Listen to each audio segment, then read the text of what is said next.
മുലപ്പാലുമായി പാടം നീന്തി വരുന്ന പൗർണമി നിനക്കാവട്ടെ ഗീതാഞ്ജലി.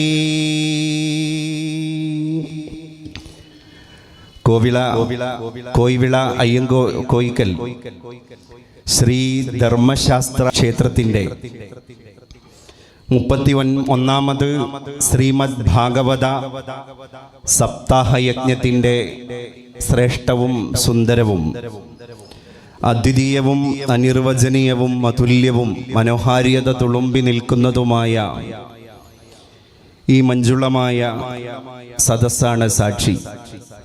ഇന്നിൻ്റെ സായാഹ്നം ധന്യതയാർന്ന ഒരു സായാഹ്നമാണ്. ഈ ക്ഷേത്രമുറ്റത്ത്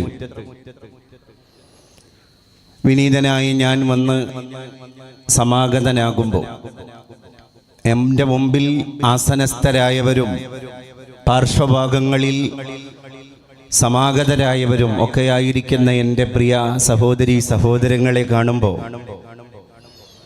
ഈ മാതാപിതാക്കളെ കാണുമ്പോൾ, ഈ അഗ്രജന്മാരെയും കനിഷ്ഠന്മാരെയും കാണുമ്പോൾ മതേതര ഭാരതത്തിൻ്റെ പൂത്തുല്ലസിച്ച ഒരു സൗഹൃദത്തിൻ്റെ ആത്മപരിവേഷത്തിൻ്റെ പരിശുദ്ധി ഇവിടെ അത്രമേൽ സ്പഷ്ടവും പ്രകടവുമാണ്. നമ്മൾ അങ്ങനെ ജാഗ്രതയോടുകൂടെ ജീവിച്ച് ശീലിച്ച ആളുകളാണ്. കൊണ്ടും കൊടുത്തും സ്നേഹമസൃണമായ ഒരു പുലരിയെ ആശ്ലേഷം നടത്തുകയും അങ്ങനെയുള്ള ഒരു സായന്തനത്തെ പോവാൻ അനുവദിക്കുകയും അടുത്ത പ്രഭാതത്തെ കണ്ണിമ ചിമ്മാതെ കാത്തിരിക്കുകയും ചെയ്യുന്ന ഈ സ്നേഹത്തിന്റെ ജാഗ്രത, അതാണ് കരുതൽ, മ്യൂച്വൽ അണ്ടർസ്റ്റാൻഡിങ്. സ്വാമി വിവേകാനന്ദന്റെ ഒരു പ്രസ്താവനയുണ്ടല്ലോ, love is the gateway to all miseries. സ്നേഹമാണ് ഏത് നിഗൂഢതകളിലേക്കും കടന്നു ചെല്ലാൻ, അതിൻ്റെയൊക്കെ നിഗുപ്തകളെ കൊട്ടിത്തുറന്ന് മുട്ടിത്തുറന്ന് അതിനകത്തേക്ക് പ്രവേശിക്കാൻ നമ്മളെ പ്രേരിപ്പിക്കുന്ന ഏറ്റവും വലിയ ശക്തി അത് സ്നേഹമാണ്. സ്നേഹമാണ് മനുഷ്യ ജീവിതത്തിൻ്റെ ഇന്ധനക്ഷമത. സ്നേഹമാകുന്ന വിളക്ക് അത് ജ്വലിക്കണമെങ്കിൽ അതിൻ്റെ മഹിമാവിലാസമാകുന്ന എണ്ണ അതിനകത്ത് അനിവാര്യമാണ്. എണ്ണയിട്ട യന്ത്രങ്ങളെ പോലെ എന്ന് നമ്മളെ ഭാഷയിൽ പറയാറുണ്ട്. അതുകൊണ്ട് സ്നേഹത്തിൻ്റെ ഈ ജാഗ്രതയുടെ സദസ്സിന്റെ മുറ്റത്ത് ധന്യമായ ഇന്നത്തെ സായന്തനത്തിൽ നിങ്ങളുമായിട്ട് ഞാൻ മനുഷ്യത്വത്തിൻ്റെ മാനവികതയുടെ കുറച്ച് വർത്തമാനങ്ങൾ, കരുതലിൻ്റെ കുറച്ച് സന്ദേശങ്ങൾ പകർന്നു നൽകുകയാണ് എൻ്റെ ഇത്തരണത്തിലുള്ള ഒരു ലക്ഷ്യം. മഹാഭാരതത്തില് പരീക്ഷിത് രാജാവ് തക്ഷക സർപ്പത്തിന്റെ ധ്വംസനമേറ്റിട്ട് കിടക്കുമ്പോ ജീവഹാനി തീർത്തും സംഭവിക്കുമെന്ന് ഉറപ്പിച്ചിടത്ത് നിന്ന് മുനിശാപത്തിന്റെ പേരില് ഒറ്റപ്പെട്ടിട്ട് വ്യഗ്രതയോടെ വിഷാദചിത്തനായി വിഷണ്ണനായിട്ട് കിടക്കുമ്പോ ഒരു 7 ദിവസം നീണ്ടുകിടക്കുന്ന ശ്രീ മഹാഭാഗവതം, അത് സപ്താഹം. സപ്തം എന്ന് പറഞ്ഞാൽ 7. അഹം അഹസ്സാണ്. അഹസ് പകലോൻ അഹസിന്റെ പ്രതീകമാണ്. അക്കമൂർത്തി അഹസിന്റെ പ്രതീകമാണ്. മാർത്താണ്ഡൻ എന്നും രവി എന്നും ഭാസ്കരൻ എന്നും ദിനകരൻ എന്നും ദിവാകരൻ എന്നും അതുപോലെ പങ്കജബാന്ധവൻ എന്നുമൊക്കെ നമ്മൾ വിളിക്കുന്ന ഈ അക്കമൂർത്തിയാകുന്ന പകലോൻ സൂര്യൻ, അതിൽ നിന്നാണ് അഹസ് വരുന്നത്. അഹസ് പകലാണ്. അതുകൊണ്ട് സപ്താഹം 7 പകലുകളിൽ സൂര്യാസ്തമനത്തിന്റെ ശേഷവുമല്ല സൂര്യോദയത്തിന്റെ മുമ്പുമല്ല, പകൽ സമയങ്ങളിൽ അങ്ങനെ സപ്താഹം 7 പകലുകളിൽ ജാഗ്രതയോടുകൂടെ മന്ത്രോച്ചാരണങ്ങൾ നടത്തുകയാണ്. അതിൽ നിന്ന് കിട്ടുന്ന ഒരു പരിശുദ്ധി എൻ്റെ പ്രിയപ്പെട്ട സഹോദര മതസ്ഥർ ഇവിടെ വിശ്വസിക്കുന്ന ആ ഒരു വിശ്വാസത്തിന്റെ ഒരു അസ്ഥിത്തറയുണ്ട്. അത് മോക്ഷമാണ്. അത് ആധ്യാത്മികതയുടെ ഉന്നതമായ പർവ്വങ്ങളിലേക്ക് നമ്മൾ വഴി നടത്തപ്പെടലാണ്. അല്ലെങ്കിലും എല്ലാത്തിൻ്റെയും വിജയം ആത്മീയതയിലാണല്ലോ കുടികൊള്ളുന്നത്. നമ്മളൊക്കെ ഈ ലോകത്ത് നിന്ന് അനധിവിദൂരമായ ഭാവിയിൽ വിട പറഞ്ഞു പോകേണ്ട ആളുകളാണ്. അങ്ങനെയാണ്. ആരറിയും നിയതി തൻ ത്രാസു പൊങ്ങുന്നതും താനേ താണുപോകുന്നതും. നിയതി, നിയതി എന്ന് പറഞ്ഞാൽ മലയാള ഭാഷയിൽ വിധി എന്നാണ് അർത്ഥം. വിധി, വിധിയുടെ തുലാസ്, ത്രാസ്, അതിൻ്റെ തട്ട് എനിക്കും നിങ്ങൾക്കും അനുകൂലമാണ് എന്നാര് കണ്ടു, പ്രതികൂലമാണ് എന്നാര് കണ്ടു? ഇതിനാണ് വിധാതാവ് എന്ന് പറയുന്നത്. വിധിയുടെ വിധാതാവ് പടച്ചോൻ എന്ന് പറയുന്നതും ഈശ്വരൻ എന്ന് പറയുന്നതും ദൈവം എന്ന് പറയുന്നതും ഒക്കെ ആയിരിക്കുന്ന ഒരു പരമമായ ഒരു ശക്തിയുണ്ട്. ആ ശക്തിയിൽ വിശ്വസിക്കുമ്പോഴാണ് ത്വമേകം വരണ്യം ത്വമേകം ശരണ്യം ത്വമേകം ജഗത്കാരണം വിശ്വരൂപം. അതിൻ്റെ അർത്ഥം എന്താണ്? നിന്നെ മാത്രം ഞങ്ങൾ ഭരിക്കുന്നു, ദൈവമേ നിന്നോട് ശരണം തേടുന്നു. നീയാണ് വിശ്വത്തിന്റെ രൂപം, ജഗത് കാരണം, എല്ലാം നീയാണ്. ഞാൻ ഇന്ന് എൻ്റെ സന്ധ്യാനേരത്തെ മഗ്രിബ് നമസ്കാരത്തിൻ്റെ പ്രാർത്ഥന കഴിഞ്ഞിട്ട് പ്രാർത്ഥിച്ചതും ഇതേ മൊഴിയാണ്. പക്ഷേ അത് അറബി ഭാഷയിലാണ് എന്ന് മാത്രം. ലാ ഇലാഹ ഇല്ലല്ലാഹു വഹ്ദഹു ലാ ശരീക ലഹ് ലഹുൽ മുൽക്കു വലഹുൽ ഹംദ് യുഹ്യീ വയുമീതു വഹുവ അലാ കുല്ലി ഷൈഇൻ ഖദീർ. അതിൻ്റെ അർത്ഥം അത് തന്നെയാണ്. ഒരൊറ്റ ശക്തിയിലേക്ക് മനുഷ്യൻ ഇങ്ങനെ ഇഴുകിച്ചേരാണ്. പഴയൊരു പാട്ടുണ്ട്, ഇവിടെ ഹരിവരാസനം മുഴക്കപ്പെട്ടു. യേശുദാസ് എന്ന് പറയുന്ന ഗാനഗന്ധർവൻ എന്ന് മലയാളികൾ പേര് കൊടുത്ത ഗന്ധർവൻ എന്ന വാക്കിന്റെ അർത്ഥം തന്നെ ഉപദേവൻ എന്നാണ്. അതുകൊണ്ട് മലയാളത്തിൽ സംഗീതത്തിന് ഒരു ഉപദേവൻ ഉണ്ടെങ്കിൽ എന്ന് പറഞ്ഞിട്ട് ഗാനഗന്ധർവൻ യേശുദാസ് എന്നൊരു അപരനാമത്തിൽ അദ്ദേഹം ഇന്ന് മലയാണ്മയിൽ എന്ന് മാത്രമല്ല ലോക ഭൂപടത്തിൽ തന്നെ പ്രഖ്യാതനായി, അല്ലേ? അദ്ദേഹത്തിൻ്റെ ആ വഴിഞ്ഞൊഴുകുന്ന ഗാനശീലുകളുടെ ശബ്ദമാധുരിയുടെ അലയൊലികൾ ഇപ്പോഴും ഇവിടെ ഏതോ തരത്തിൽ ആന്തോളനം നടത്തിക്കൊണ്ടിരിക്കുന്നുണ്ട്. അദ്ദേഹത്തിൻ്റെ ഒരു പഴയകാലത്ത് പ്രത്യക്ഷപ്പെട്ട അദ്ദേഹത്തിൻ്റെ ചിരപുരാതനമായ അദ്ദേഹത്തിൻ്റെ കണ്ഠനിനാദങ്ങളിലൂടെ വീണമീട്ടിയ ചില വരികൾ മലയാളി ഭാഷ, ദേശ, ജാതി, വർഗ, മതങ്ങൾക്ക് പോലും അതീതമായിട്ട് ഏറ്റെടുത്ത വരികളാണ്. അതിങ്ങനെയാണ്: കുറി വരച്ചാലും കുരിശു വരച്ചാലും കുമ്പിട്ടു നിസ്കരിച്ചാലും കാണുന്നതും ഒന്നേ കേൾക്കുന്നതും ഒന്നേ കരുണാമയനാം ദൈവമൊന്നേ ദൈവമൊന്നേ ദൈവമൊന്നേ. ഞാൻ നേരത്തെ ചൊല്ലിയ ശ്ലോകം ഇതിലേക്കാണ് നമ്മളെയൊക്കെ അറിയാതെ വഴി നടത്തി കൊണ്ടുപോകുന്നത്. ഈ ലോകം വളരെ നശ്വരമാണ്. പരീക്ഷിത് രാജാവിന് കിട്ടിയ ഒരു ബോധം അത് തന്നെയാണ്. അവസാനം ഭാഗവതം അതിൻ്റെ എല്ലാ ഭാഗങ്ങളും മന്ത്രങ്ങളും പരാമർശിക്കപ്പെടുകയും അതിൻ്റെ അർത്ഥങ്ങൾ ഉൾക്കൊള്ളുകയും ചെയ്ത് അദ്ദേഹം ആത്മീയതയിലേക്ക് നീങ്ങിയെന്നാണ് ചരിത്രം. ആ പ്രമാണം നമ്മളെ ബോധ്യപ്പെടുത്തുന്നത്. അവസാനം അദ്ദേഹം ഭൗതിക ഇച്ഛകളോട് വിട പറയുകയാണ്. ഒരു മനുഷ്യൻ ഭൗതിക ഇച്ഛകളോട് വിട പറയുമ്പോഴാണ് അവൻ്റെ അകത്തളത്തിൻ്റെ ഉള്ളിലേക്ക് ഒരു വെളിച്ചം, പ്രകാശത്തിൻ്റെ കിരണങ്ങൾ വിരുന്നു വരുന്നത്. അപ്പോഴാണ് അവൻ്റെ സ്വാർത്ഥത അവന് ചവറ്റുകൊട്ടയിലേക്ക് വലിച്ചെറിയാൻ കഴിയുന്നത്. അല്ലെങ്കിൽ മനുഷ്യന്റെ പേര് സ്വാർത്ഥം ഭരി എന്നാണ്. സ്വാർത്ഥതയെ അവൻ ഭരിക്കുന്നു, അവനെ സ്വാർത്ഥത ഭരിക്കുന്നു. ഇതൊക്കെയാണ് സ്വാർത്ഥം ഭരി എന്ന വാക്കിന്റെ അർത്ഥം. നിസ്വാർത്ഥൻ അതിൻ്റെ നേരെ വിപരീതമാണ്. നിസ്വാർത്ഥനാകുമ്പോഴാണ് എൻ്റെ ദുഃഖം എൻ്റെ സഹോദരൻ്റെ ദുഃഖമാണ് എന്ന് പറയാനും മനസ്സിലാക്കാനും അത് പ്രാവർത്തിക തലത്തിലേക്ക് കൊണ്ടുവരാനും കഴിയുക. നിറഞ്ഞിരിക്കലും ദരിദ്രമീ രാജ്യം, നിരന്നിരിക്കലും വികൃതമെങ്കിലും ഇവിടെ സ്നേഹിപ്പാൻ, ഇവിടെ യാശിപ്പാൻ, ഇവിടെ ദുഃഖിപ്പാൻ കഴിവതേ സുഖം. അല്ലേ?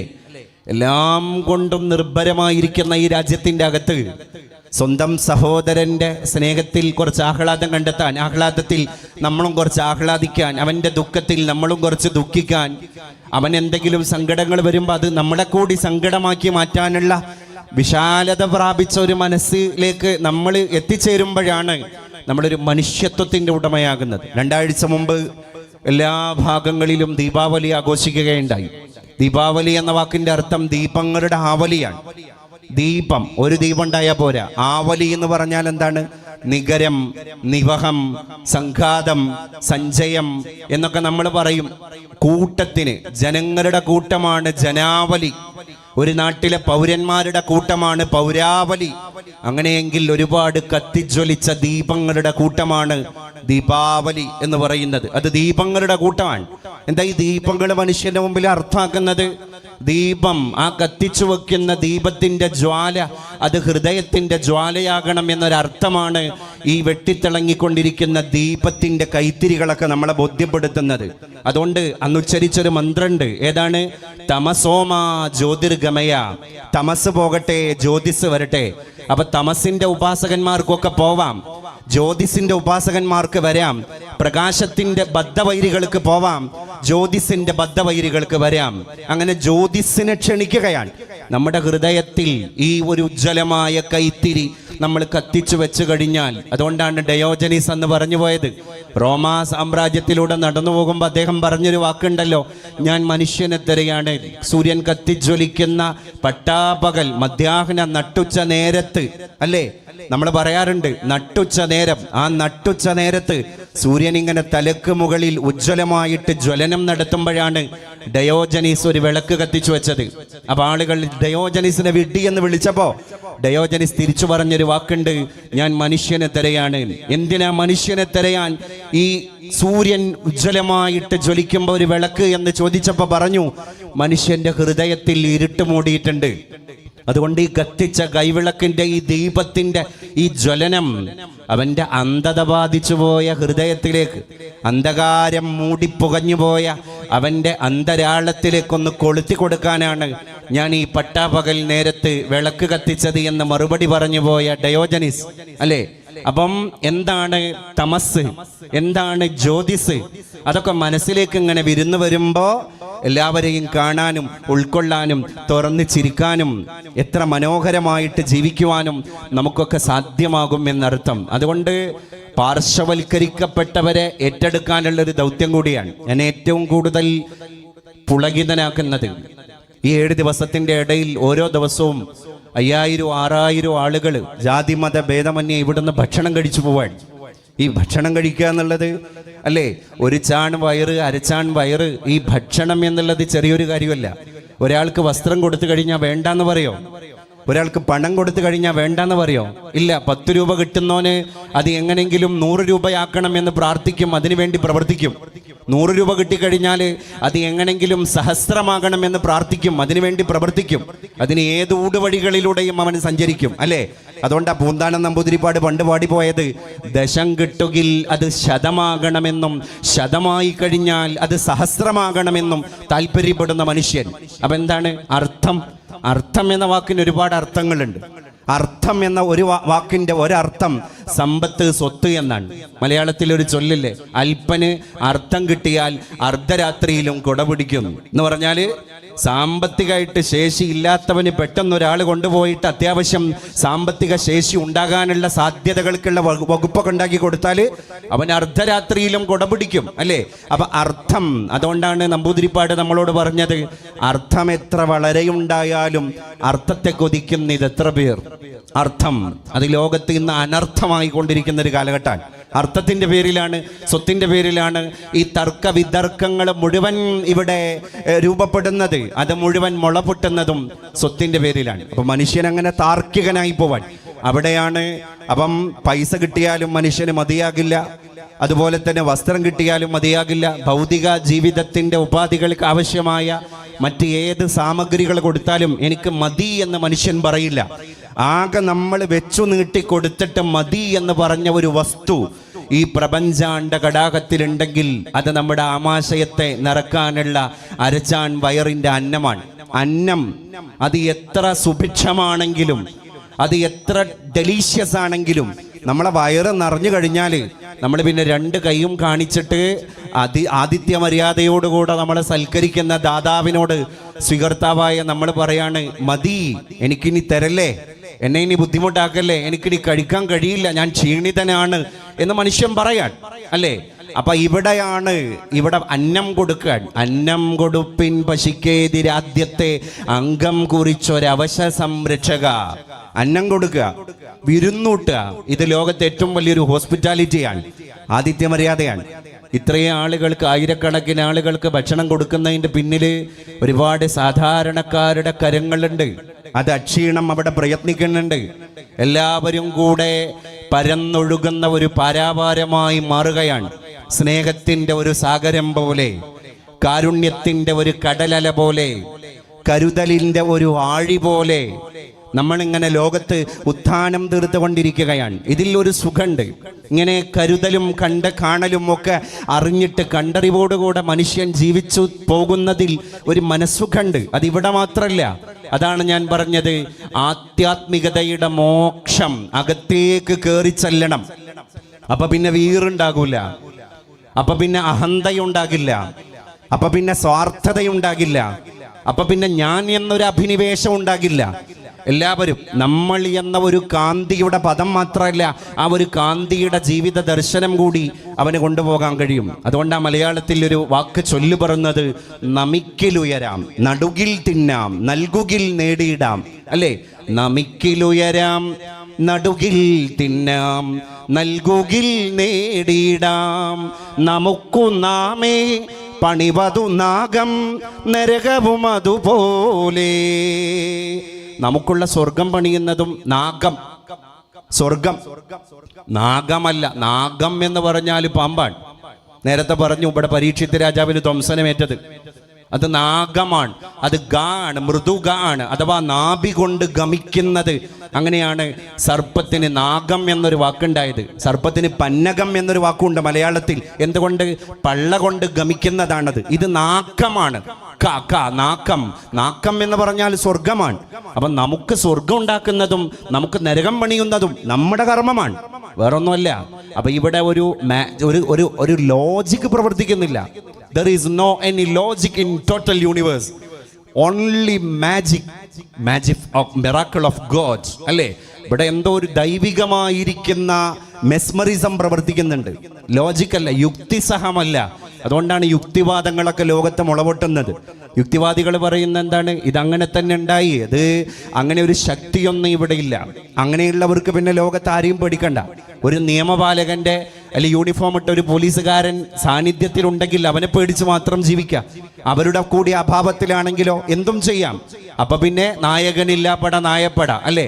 അപ്പൊ നമ്മളെ ഏതോ ഒരു ശക്തി ഭരിക്കുന്നു എന്ന ആധ്യാത്മിക ബോധത്തിൽ നിന്നാണ് മനുഷ്യന്റെ കരുതൽ ഉണ്ടായിത്തീരുന്നത്. ആ കരുതലിൽ നിന്നാണ് എൻ്റെ അയൽവാസിക്ക് ഞാൻ വെച്ചു നീട്ടുന്നത്. ആ കരുതലിൽ നിന്നാണ് എൻ്റെ ഭക്ഷണം കഴിക്കാത്ത ഏകോദര സഹോദരനെ പോലെ ഞാൻ കാണുന്ന, ജാതി പോലും മതം പോലും ഞാൻ ഏത് എന്ന് അവൻ്റേത് അന്വേഷിക്കാത്ത ഒരു മനുഷ്യൻ എന്ന മാത്രയിൽ അവനെ ഞാൻ കണ്ടെത്തുകയും അവനെ ഞാൻ സ്നേഹത്തിൻ്റെ അന്നമാകുന്ന വിരുന്നൂട്ട് നൽകിയിട്ട് ആദരിക്കുകയും ചെയ്യുമ്പോഴാണ് അവനാകുന്ന മനുഷ്യനെ കാണുന്ന ഞാനൊരു മനുഷ്യനാകുന്നത്. അല്ലേ? അപ്പം മനുഷ്യത്വത്തെ കണ്ടെത്തലാണ്. അല്ലാതെ ഒരുപാട് ബിരുദാനന്തര ബിരുദം എടുക്കുക, ഡിഗ്രികൾ എടുക്കുക, more degrees, but there is no common sense. എന്താ കാര്യം? ഒരുപാട് ബിരുദാനന്തര ബിരുദങ്ങൾ പുതിയ ലോകത്ത് നമ്മൾ കണ്ടുകൊണ്ടിരിക്കുകയാണ്. കോമൺ സെൻസ് ഇല്ല. ഈ അടുത്താണ് ഏതോ ഒരു മലയാള ഭാഷയിൽ പ്രസിദ്ധീകൃതമായ ദിനപത്രത്തിൻ്റെ ഈ നമ്മുടെ ഉത്രാടപ്പാച്ചിൽ കഴിഞ്ഞ് അത്തമ്പത്തിൻ്റെ തിരുവോണത്തിൻ്റെ അന്ന് മാവേലി മന്നൻ കടന്നു വരാൻ വലിയൊരു തൊപ്പിക്കോടയൊക്കെ ചൂടിയിട്ട് മാവേലി ഒരു വീട്ടിലേക്ക് വരുന്ന രംഗാണ് ആ പത്രദ്വാര പ്രത്യക്ഷപ്പെട്ട കാർട്ടൂണിൻ്റെ അകത്തുള്ള ഇതിവൃത്തം. അങ്ങനെ മാവേലി കയറി വരുന്നുണ്ട്. മാവേലി കയറി വന്നിട്ട് മാവേലി കോളിംഗ് ബെല്ലടിക്കാൻ, പുതിയ കാലല്ലേ, കോളിംഗ് ബെല്ലടിച്ചപ്പോൾ ആരും പുറത്തേക്ക് വരുന്നില്ല. അപ്പം മാവേലി നേരെ ലിവിംഗ് റൂമിലേക്ക് കയറി പോകുമ്പോൾ 5 മക്കൾ, ആ വീട്ടിലെ 5 മക്കള് സോഫയിൽ ഇങ്ങനെ ഇരിക്കുന്നുണ്ട്. മാവേലി വിഷണ്ണനായി, അദ്ദേഹം ആകെ വിഷാദചിത്തനായി. അപ്പം മാവേലി സൂക്ഷിച്ച് നോക്കിയപ്പോൾ കണ്ടത് ഒരാൾ യൂട്യൂബിലാണ്, ഒരാൾ ഫേസ്ബുക്കിലാണ്, ഒരാൾ ട്വിറ്ററിലാണ്, അടുത്ത ആൾ ഇൻസ്റ്റയിലാണ്. അപ്പോൾ ദുഃഖത്തോടുകൂടെ മാവേലി അവരോട് പറഞ്ഞു, നിങ്ങളൊന്ന് തലപൊക്കിയിരുന്നുവെങ്കിൽ എനിക്ക് അടുത്ത വീട്ടിലേക്ക് എനിക്ക് ഓണാശംസ നേരാൻ വേണ്ടി പോകായിരുന്നു എന്ന് പറഞ്ഞാൽ മലയാളിയുടെ പുതിയ കാലത്തെ ഒരു ചിത്രത്തിൻ്റെ മൂകസാക്ഷിയായിരുന്നു ആ കാർട്ടൂൺ. ലിസണിങ് ക്ലിനിക്ക് തുടങ്ങുന്ന കാലമാണ്. പുതിയ ലോകം ലിസണിങ് ക്ലിനിക്കുകളുടെ കാലമാണ്. കേൾക്കാൻ ആളില്ലാത്ത ലോകം. ഒരു വീട്ടിൽ മക്കളുണ്ട്, പക്ഷേ അമ്മയ്ക്ക് കേൾക്കാൻ സമയമില്ല, അച്ഛന് കേൾക്കാൻ സമയമില്ല, ഉപ്പയ്ക്ക് സമയമില്ല, ഉമ്മാക്ക് സമയമില്ല. കാരണം അവരൊക്കെ തന്നെ അവരവരുടെ ലോകത്താണ്. ഇങ്ങനെ ഒരു പാശ്ചാത്യവൽക്കരണത്തിലേക്ക് നമ്മളെ നാട് കടന്നു പോവാൻ. ഈ അടുത്ത് എൻ്റെ സുഹൃത്തായൊരു മലയാളി അമേരിക്ക സന്ദർശിച്ചു. അദ്ദേഹം അവിടുത്തെ ഒരു ഹൈപ്പർ മാർക്കറ്റിൽ കയറിയ രംഗം പറയുന്നുണ്ട്. അച്ഛൻ വരുന്നു, അമ്മ വരുന്നു, മക്കൾ വരുന്നു. അങ്ങനെ മാതാവ് മാതാവിനുള്ളത് വാങ്ങുന്നു, പിതാവ് പിതാവിനുള്ളത് വാങ്ങുന്നു. അദ്ദേഹത്തിൻ്റെ ക്രെഡിറ്റ് കാർഡ് കൊടുക്കുന്നു. അപ്പം ഒരു ടീനേജിലുള്ള ഒരു മോനുണ്ട്, മോൻ കടന്നു വന്നിട്ട് മോൻ ആവശ്യമുള്ളത് വാങ്ങുന്നു, അവൻ്റെ ക്രെഡിറ്റ് കാർഡ് കൊടുക്കുന്നു. അങ്ങനെ എല്ലാവരും അവരവരുടെ ലോകത്ത് അഭിരമിക്കുന്നു. ഒരു വാഹനത്തിൽ വന്ന് ഇറങ്ങിയവരാണ്, ഒരു വീട്ടിലേക്ക് തിരിച്ചു പോകാനുള്ളവരാണ്. പക്ഷേ മനസ്സുകൾക്ക് കാതങ്ങളുടെ അന്തരമായിരിക്കുന്ന ഒരു ലോകത്ത് ആ പാശ്ചാത്യവൽക്കരണങ്ങളെയൊക്കെ തൊണ്ട തൊടാതെ വിഴുങ്ങുന്ന ഒരു ആവിഷ്കാരത്തിലേക്ക് അഭിനവ മലയാളി എത്തിപ്പെട്ടിട്ടില്ല എന്നുള്ളതിൽ എനിക്ക് തർക്കമുണ്ട്. കാരണം പലപ്പോഴും എത്തിപ്പെട്ടിട്ടുണ്ട്. പൂന്താനം നമ്പൂതിരിപ്പാട് ഞങ്ങളെ മലപ്പുറത്താണ്. അദ്ദേഹത്തിൻ്റെ ഇടിഞ്ഞുപൊളിഞ്ഞ ലോകം, 20-ാം നൂറ്റാണ്ടിൻ്റെ ഇതിഹാസം എന്നീ കവിതകൾ ബൃഹത്തായ സന്ദേശങ്ങളാണ് മലയാളിക്ക് പ്രദാനം ചെയ്യുന്നത്. അദ്ദേഹം ഒരു മഹാകവിയാണ്, മഹാകാവ്യം എഴുതിയ തന്നെ മഹാകവിയാണ്. മഹാകവി അക്കിത്തം എന്നാണ് പറയാറുള്ളത്, അക്കിത്തം അച്യുതൻ നമ്പൂതിരിപ്പാടിനെ പറ്റി. അപ്പൊ അദ്ദേഹം പറയുന്നുണ്ട്, ഊശിക്കുടമ മുറിച്ചു വളർത്തിമേൽ മീശയും പൂണുനൂലൂരിക്കളഞ്ഞവൻ ഒത്തുവായി കൊണ്ടു ജപിക്കേണ്ടി വന്നുമേ ഓക്കാനമേകുന്ന മീനും ഇറച്ചിയും എന്ന് പറഞ്ഞാല് വേദങ്ങൾ പാരായണം ചെയ്യുന്ന ഓത്തുവായി, അതാണ് വേദങ്ങൾ ഉച്ചരിക്കുന്ന വായാണ് ഓത്തുവായി. അങ്ങനെ ഓത്തുവായി കൊണ്ട് ജപിക്കേണ്ടി, വേദങ്ങൾ ജപിക്കേണ്ടി വന്ന ഓത്തുവായി കൊണ്ട് പിന്നെ ഓക്കാനമേകുന്ന മീനും ഇറച്ചിയും എൻ്റെ കുടുംബത്തിൽ അല്ലെങ്കിൽ എൻ്റെ തലമുറകളിൽപ്പെട്ടവർ തന്നെ ഉണ്ടും അങ്ങനെ തന്നെ കഴിച്ചും കൂടിയ ഒരു കാലഘട്ടം. അപ്പം ഇടിഞ്ഞുപൊളിഞ്ഞ ലോകത്ത് അദ്ദേഹം പറയുന്നുണ്ട്, എല്ലായിടത്തും പരിവർത്തനങ്ങൾ സംഭവിച്ചിട്ടുണ്ട്. മുസ്ലിം കുടുംബങ്ങളിൽ സംഭവിച്ചു, ഹൈന്ദവ കുടുംബങ്ങളിൽ സംഭവിച്ചു, ക്രൈസ്തവ കുടുംബങ്ങളിൽ സംഭവിച്ചു, ബുദ്ധ കുടുംബങ്ങളിൽ സംഭവിച്ചു. അങ്ങനെ പ്രാചീന കാലം മുതൽ നമ്മൾ അനുഷ്ഠിച്ചു പോന്നിരുന്ന ചില ചിട്ടവട്ടങ്ങൾ, ഓരോന്നിനും ആചാരമര്യാദകൾ, രീതിശാസ്ത്രങ്ങൾ ഒക്കെ ഉണ്ടായിരുന്നു. അത് ധാർമ്മികതയിലും കണ്ടറിവുകളിലും ഒക്കെ അധിഷ്ഠിതമായിരുന്നു എന്നാണ് കവി നമ്മളെ ബോധ്യപ്പെടുത്തുന്നത്. ഞാൻ 3 ദിവസം മുമ്പ് പ്രത്യക്ഷപ്പെട്ട ഒരു പത്രത്തിലെ ഒരു വാർത്ത എന്നെ കൂടുതൽ ഇരുത്തി ചിന്തിപ്പിച്ചു. ഇന്ത്യ രാജ്യത്ത് പ്രസിദ്ധീകൃതമാകുന്ന ഒരു മെഡിക്കൽ ജേണലാണ് ലാൻസെറ്റ്. ലാൻസെറ്റ് ഈ അടുത്ത് ഒരു പഠനം നടത്തി. 7 വയസ്സ് മുതൽ 19 വയസ്സ് വരെയുള്ള കൗമാരക്കാരായ കൊച്ചുകുട്ടികളുടെ രക്ഷിതാക്കളിലാണ് ഈ ഒരു കാനേശുമാരി നടത്തിയത്. ആ കാനേശുമാരിയുടെ ഈ ഒരു കണക്കെടുപ്പിൻ്റെ ഞെട്ടിപ്പിക്കുന്ന അനന്തര ഫലം ഈ ലാൻസെറ്റ് എന്ന് പറയുന്ന ഇന്ത്യയിലെ ഈ മെഡിക്കൽ ജേണൽ പ്രസിദ്ധീകരിക്കുകയാണ്, പുറത്തുവിടാൻ. അതിലവർ പറഞ്ഞത്, നമ്മുടെ രാജ്യത്ത് താമസിക്കുന്ന ഈ പ്രായത്തിൽ, ഈ ഏജ് ഗ്രൂപ്പിലുള്ള കുട്ടികളിൽ 66% കുട്ടികളും ടെക് അഡിക്ഷനിലാണ്, ഇന്റർനെറ്റ് അടിമത്തത്തിലാണ്. അവർ സോഷ്യൽ മീഡിയ പ്ലാറ്റ്ഫോമിൽ, OTT പ്ലാറ്റ്ഫോമിൽ, ഗെയിം ആപ്പുകൾ, അങ്ങനെ ഉള്ള ഒരു വ്യവഹാരത്തിലാണ് അവരുള്ളത്. വ്യാപാരമെന്തു ഹനനനാം വനവേടനുണ്ടോ, വ്യാപന്ന മധു കഴുകനെന്നും കബോധമെന്നും. മലയാളത്തിൽ അങ്ങനെ ഒരു കവിതയില്ലേ, വ്യാപാരം അല്ലേ? ഈ സോഷ്യൽ മീഡിയയാകുന്ന അല്ലെങ്കിൽ ലഹരിയാകുന്ന, അസമത്വമാകുന്ന, മിശ്രജീവിതമാകുന്ന, പാരമ്പരാഗതമായി കുടുംബത്തിൽ നിന്ന് കിട്ടിപ്പോന്ന സംസ്കാരങ്ങളെ മുഴുവൻ കാലത്തിൻ്റെ ചവറ്റുകൊട്ടയിലേക്ക് വലിച്ചെറിഞ്ഞിട്ട് അവർ പുതിയ പുതിയ സംസ്കാരങ്ങളെ നമ്മളെ മക്കളും ഒക്കെ അങ്ങനെ കൊണ്ടുവരുന്ന സമയത്ത് നോക്കി നിൽക്കാനേ നമുക്ക് കഴിയുന്നുള്ളൂ. അതാണ് ഈ സോഷ്യൽ മീഡിയ നേതൃത്വങ്ങൾക്ക് എന്ത് വ്യാപാരമെന്ത് ഹനനനാം വനവേടനുണ്ടോ. ഈ വ്യാപാരം പൊടിപൊടിക്കുമ്പോൾ ഹനനൻ, ഹനിക്കുന്നവൻ അല്ലേ, ലോകത്തെ ഹനിക്കാൻ വന്ന ഈ കാട്ടാളനാകുന്ന നാരദനാകുന്ന ഈ വനവേടനുണ്ടോ. വ്യാപന്ന മധു കഴുകനെന്നും കബോധമെന്നും. വ്യാപന്നം, തൻ്റെ അസ്ത്രത്തിൻ്റെ കണവലിക്കുമ്പോൾ പുറപ്പെടുന്ന തൻ്റെ അമ്പിൻ്റെ, അസ്ത്രത്തിൻ്റെ, തൻ്റെ ടൂളിൻ്റെ, തൻ്റെ മൂർച്ചയേറിയ വിഷം പുരട്ടിയ ആയുധത്തിൻ്റെ ഇര വ്യാപന്നം. ഈ വ്യാപാരം നടക്കുന്നത്, ഈ വ്യാപാരത്തിൻ്റെ ഇര, അതാണ് വ്യാപന്നം. അത് കഴുകൻ എന്ന് പറഞ്ഞാൽ ഒരു കാട്ടാളത്വത്തിൻ്റെ പ്രതീകമാണ്. കബോധം എന്ന് പറഞ്ഞാലോ, കബോധം സ്നേഹത്തിൻ്റെ പ്രതീകമാണ്, ആർദ്രതയുടെ പ്രതീകമാണ്, ലാളിത്യത്തിൻ്റെ പ്രതീകമാണ്.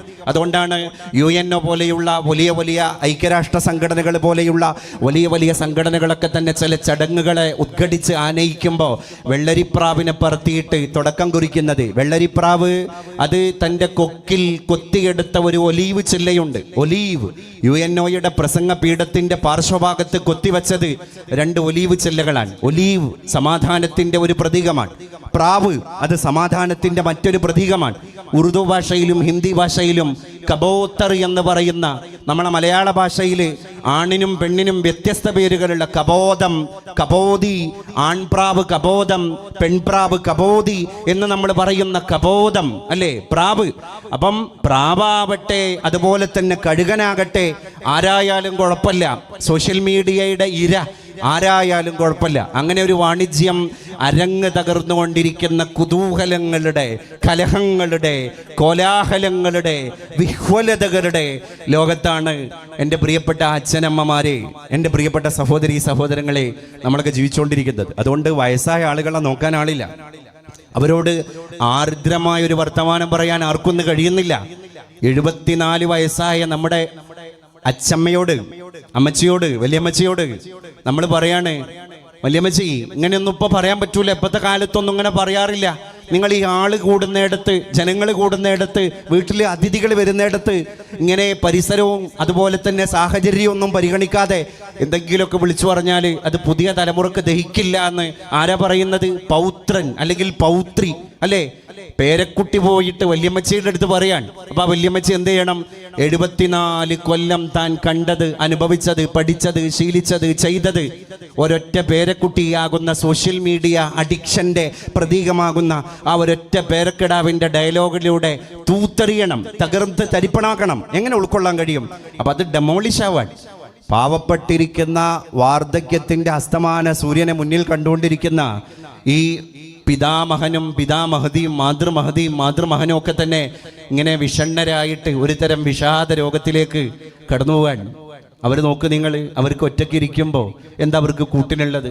ഒരു 17 വയസ്സുള്ള 25 വയസ്സുള്ള ഒരു കുട്ടി ഒരു ക്ലിനിക്കിൽ പോയി ഒരു ഡോക്ടർ വെയിറ്റ് ചെയ്യുകയാണെങ്കിൽ അരമണിക്കൂർ കഴിഞ്ഞിട്ടേ ഡോക്ടർ വരുള്ളൂ എന്ന് പറഞ്ഞാൽ അവൻ്റെ മുഖത്ത് ഒരു മ്ലാനതയുടെ നിഴലാട്ടം പോലും ഇല്ല. ഓക്കെ, ഞാൻ ഡീൽ ചെയ്തോളാം. അവൻ വാട്സപ്പ് തുറക്കാൻ, അവൻ ഫേസ്ബുക്ക് തുറക്കാൻ, അവൻ ഡാറ്റ ഓൺ ചെയ്യാൻ, അവന് സമയം പോയത് അറിയുന്നില്ല. പക്ഷേ പഴയ കാലത്ത് അങ്ങനെയല്ല. വല്യമ്മച്ചിയുടെ മുമ്പിൽ പോയിട്ട് വർത്തമാനം പറയാൻ, കുശലം പറയാൻ, നേരം പോക്കിന് മക്കളൊക്കെ ഘോഷയാത്ര പോലെ ക്യൂ നിന്നിരുന്ന ഒരു കാലഘട്ടത്തിൻ്റെ ഇട്ടാവട്ടത്തിൽ നിന്ന് ഒറ്റപ്പെടലിൻ്റെ വൃദ്ധസദനത്തിൽ അവർ എന്നോ അള്ളിപ്പിടിച്ച് കയറിയിട്ടുണ്ട്. അത് നമ്മുടെ വീട് തന്നെയാണ്,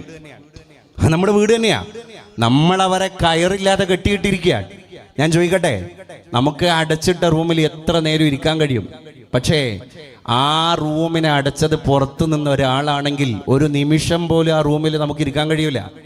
അപ്പം നമ്മളെ വയോവൃദ്ധരായിരിക്കുന്ന വയോജനങ്ങളുടെ മനോഹരമായിരിക്കുന്ന സാമൂഹ്യ ജീവിതത്തിൻ്റെ ഗരിമയെ നഷ്ടപ്പെടുത്തിയത്, അവരെ ഇങ്ങനെ കൊണ്ടുപോയി കെട്ടിയിട്ടിരിക്കുന്നത് പുറത്തു നിന്ന് ആരോ വാതിൽ പൂട്ടിയിട്ടാണ്. അതാരാണ്? നമ്മുടെ ജീവിത സാഹചര്യമാണ്. ഞാൻ ഈ അടുത്ത് ദി ഇന്ത്യൻ എക്സ്പ്രസ് എന്ന് പറയുന്ന ഇംഗ്ലീഷ് ദിനപത്രത്തിൻ്റെ ഒരു പത്രദ്വാര ആ പത്രത്തിൻ്റെ ഒരു പേജിൽ പ്രത്യക്ഷപ്പെട്ട ഒരു ചിത്രം. ഒരു റെയിൽവേ സ്റ്റേഷനാണ്, രംഗവേദി. അതിനകത്ത് ആ റെയിൽവേ സ്റ്റേഷൻ്റെ ഒരു ഭാഗത്ത് ഒരുപാട് ആളുകൾ തിരക്കോടെ നടന്നു പോകുന്നു, യാത്രക്കാർ. അവിടെ അതിൻ്റെ പാർശ്വഭാഗത്ത് ഒരു തെരുവ് നായ അങ്ങനെ കിടന്നുറങ്ങുന്നു. ആ തെരുവ് നായയുടെ ഓരം ചാരി തൊട്ടടുത്ത് ഒരു വയോവൃദ്ധനായ മനുഷ്യൻ കിടന്നുറങ്ങുന്നു. എന്നിട്ട് അതിൻ്റെ താഴെ കൊടുത്തൊരു അടിക്കുറിപ്പുണ്ട്. അത് സ്തോഭവും ഹൃദയജനഭേദകവുമാണ്. എന്തായിരുന്നു അടിക്കുറിപ്പ് അറിയോ? ഒന്നുമല്ല, വാർദ്ധക്യം എന്നെ ആർക്കും വേണ്ടാത്തവനാക്കി. ഈ വയോവൃദ്ധം പറയാൻ, വാർദ്ധക്യം എന്നെ ആർക്കും വേണ്ടാത്തവനാക്കി. നമുക്കുള്ള പണിയെടുക്കുന്നത് നമ്മളാണ്. അതാണ് ഞാൻ നേരത്തെ പറഞ്ഞത്, നമുക്ക് നാമേ പണിവതു നാഗം നരകവും അതുപോലെ. ഉറുദു ഭാഷയിൽ ഒരു മനോഹരമായ ഷിയർ കവിതയുണ്ട്. അതിങ്ങനെയാണ്: അമൽ സേ ജിന്ദഗി ബൻതി ഹേ, അമൽ സേ ജിന്ദഗി ബൻതി ഹേ, ജന്നത്ത് ബി ജഹന്നം ബി, വഹാ കി അപ്നി ഫിത്രത്ത് മേ न नारी है न नूरी है, अमल से जिंदगी बनती है. हमारी जिंदगी हम अपने ही अमल से बनाते हैं. परों के अमल से एक आदमी को जन्नत हरगिज नहीं पाते हैं. വേറൊരാൾ അശ്രാന്ത പരിശ്രമം നടത്തിയിട്ട് നമുക്കാർക്കും സ്വർഗസ്ഥനാവാൻ കഴിയില്ല. വേറൊരാൾ അപരാധം ചെയ്തതിൻ്റെ പേരിൽ നമ്മളാരും നരകസ്ഥനും ആവില്ല. അതാണ് അമൽ സേ ജിന്ദഗി ബൻതി ഹേ ജന്നത്ത് ബി ജഹന്നം ബി.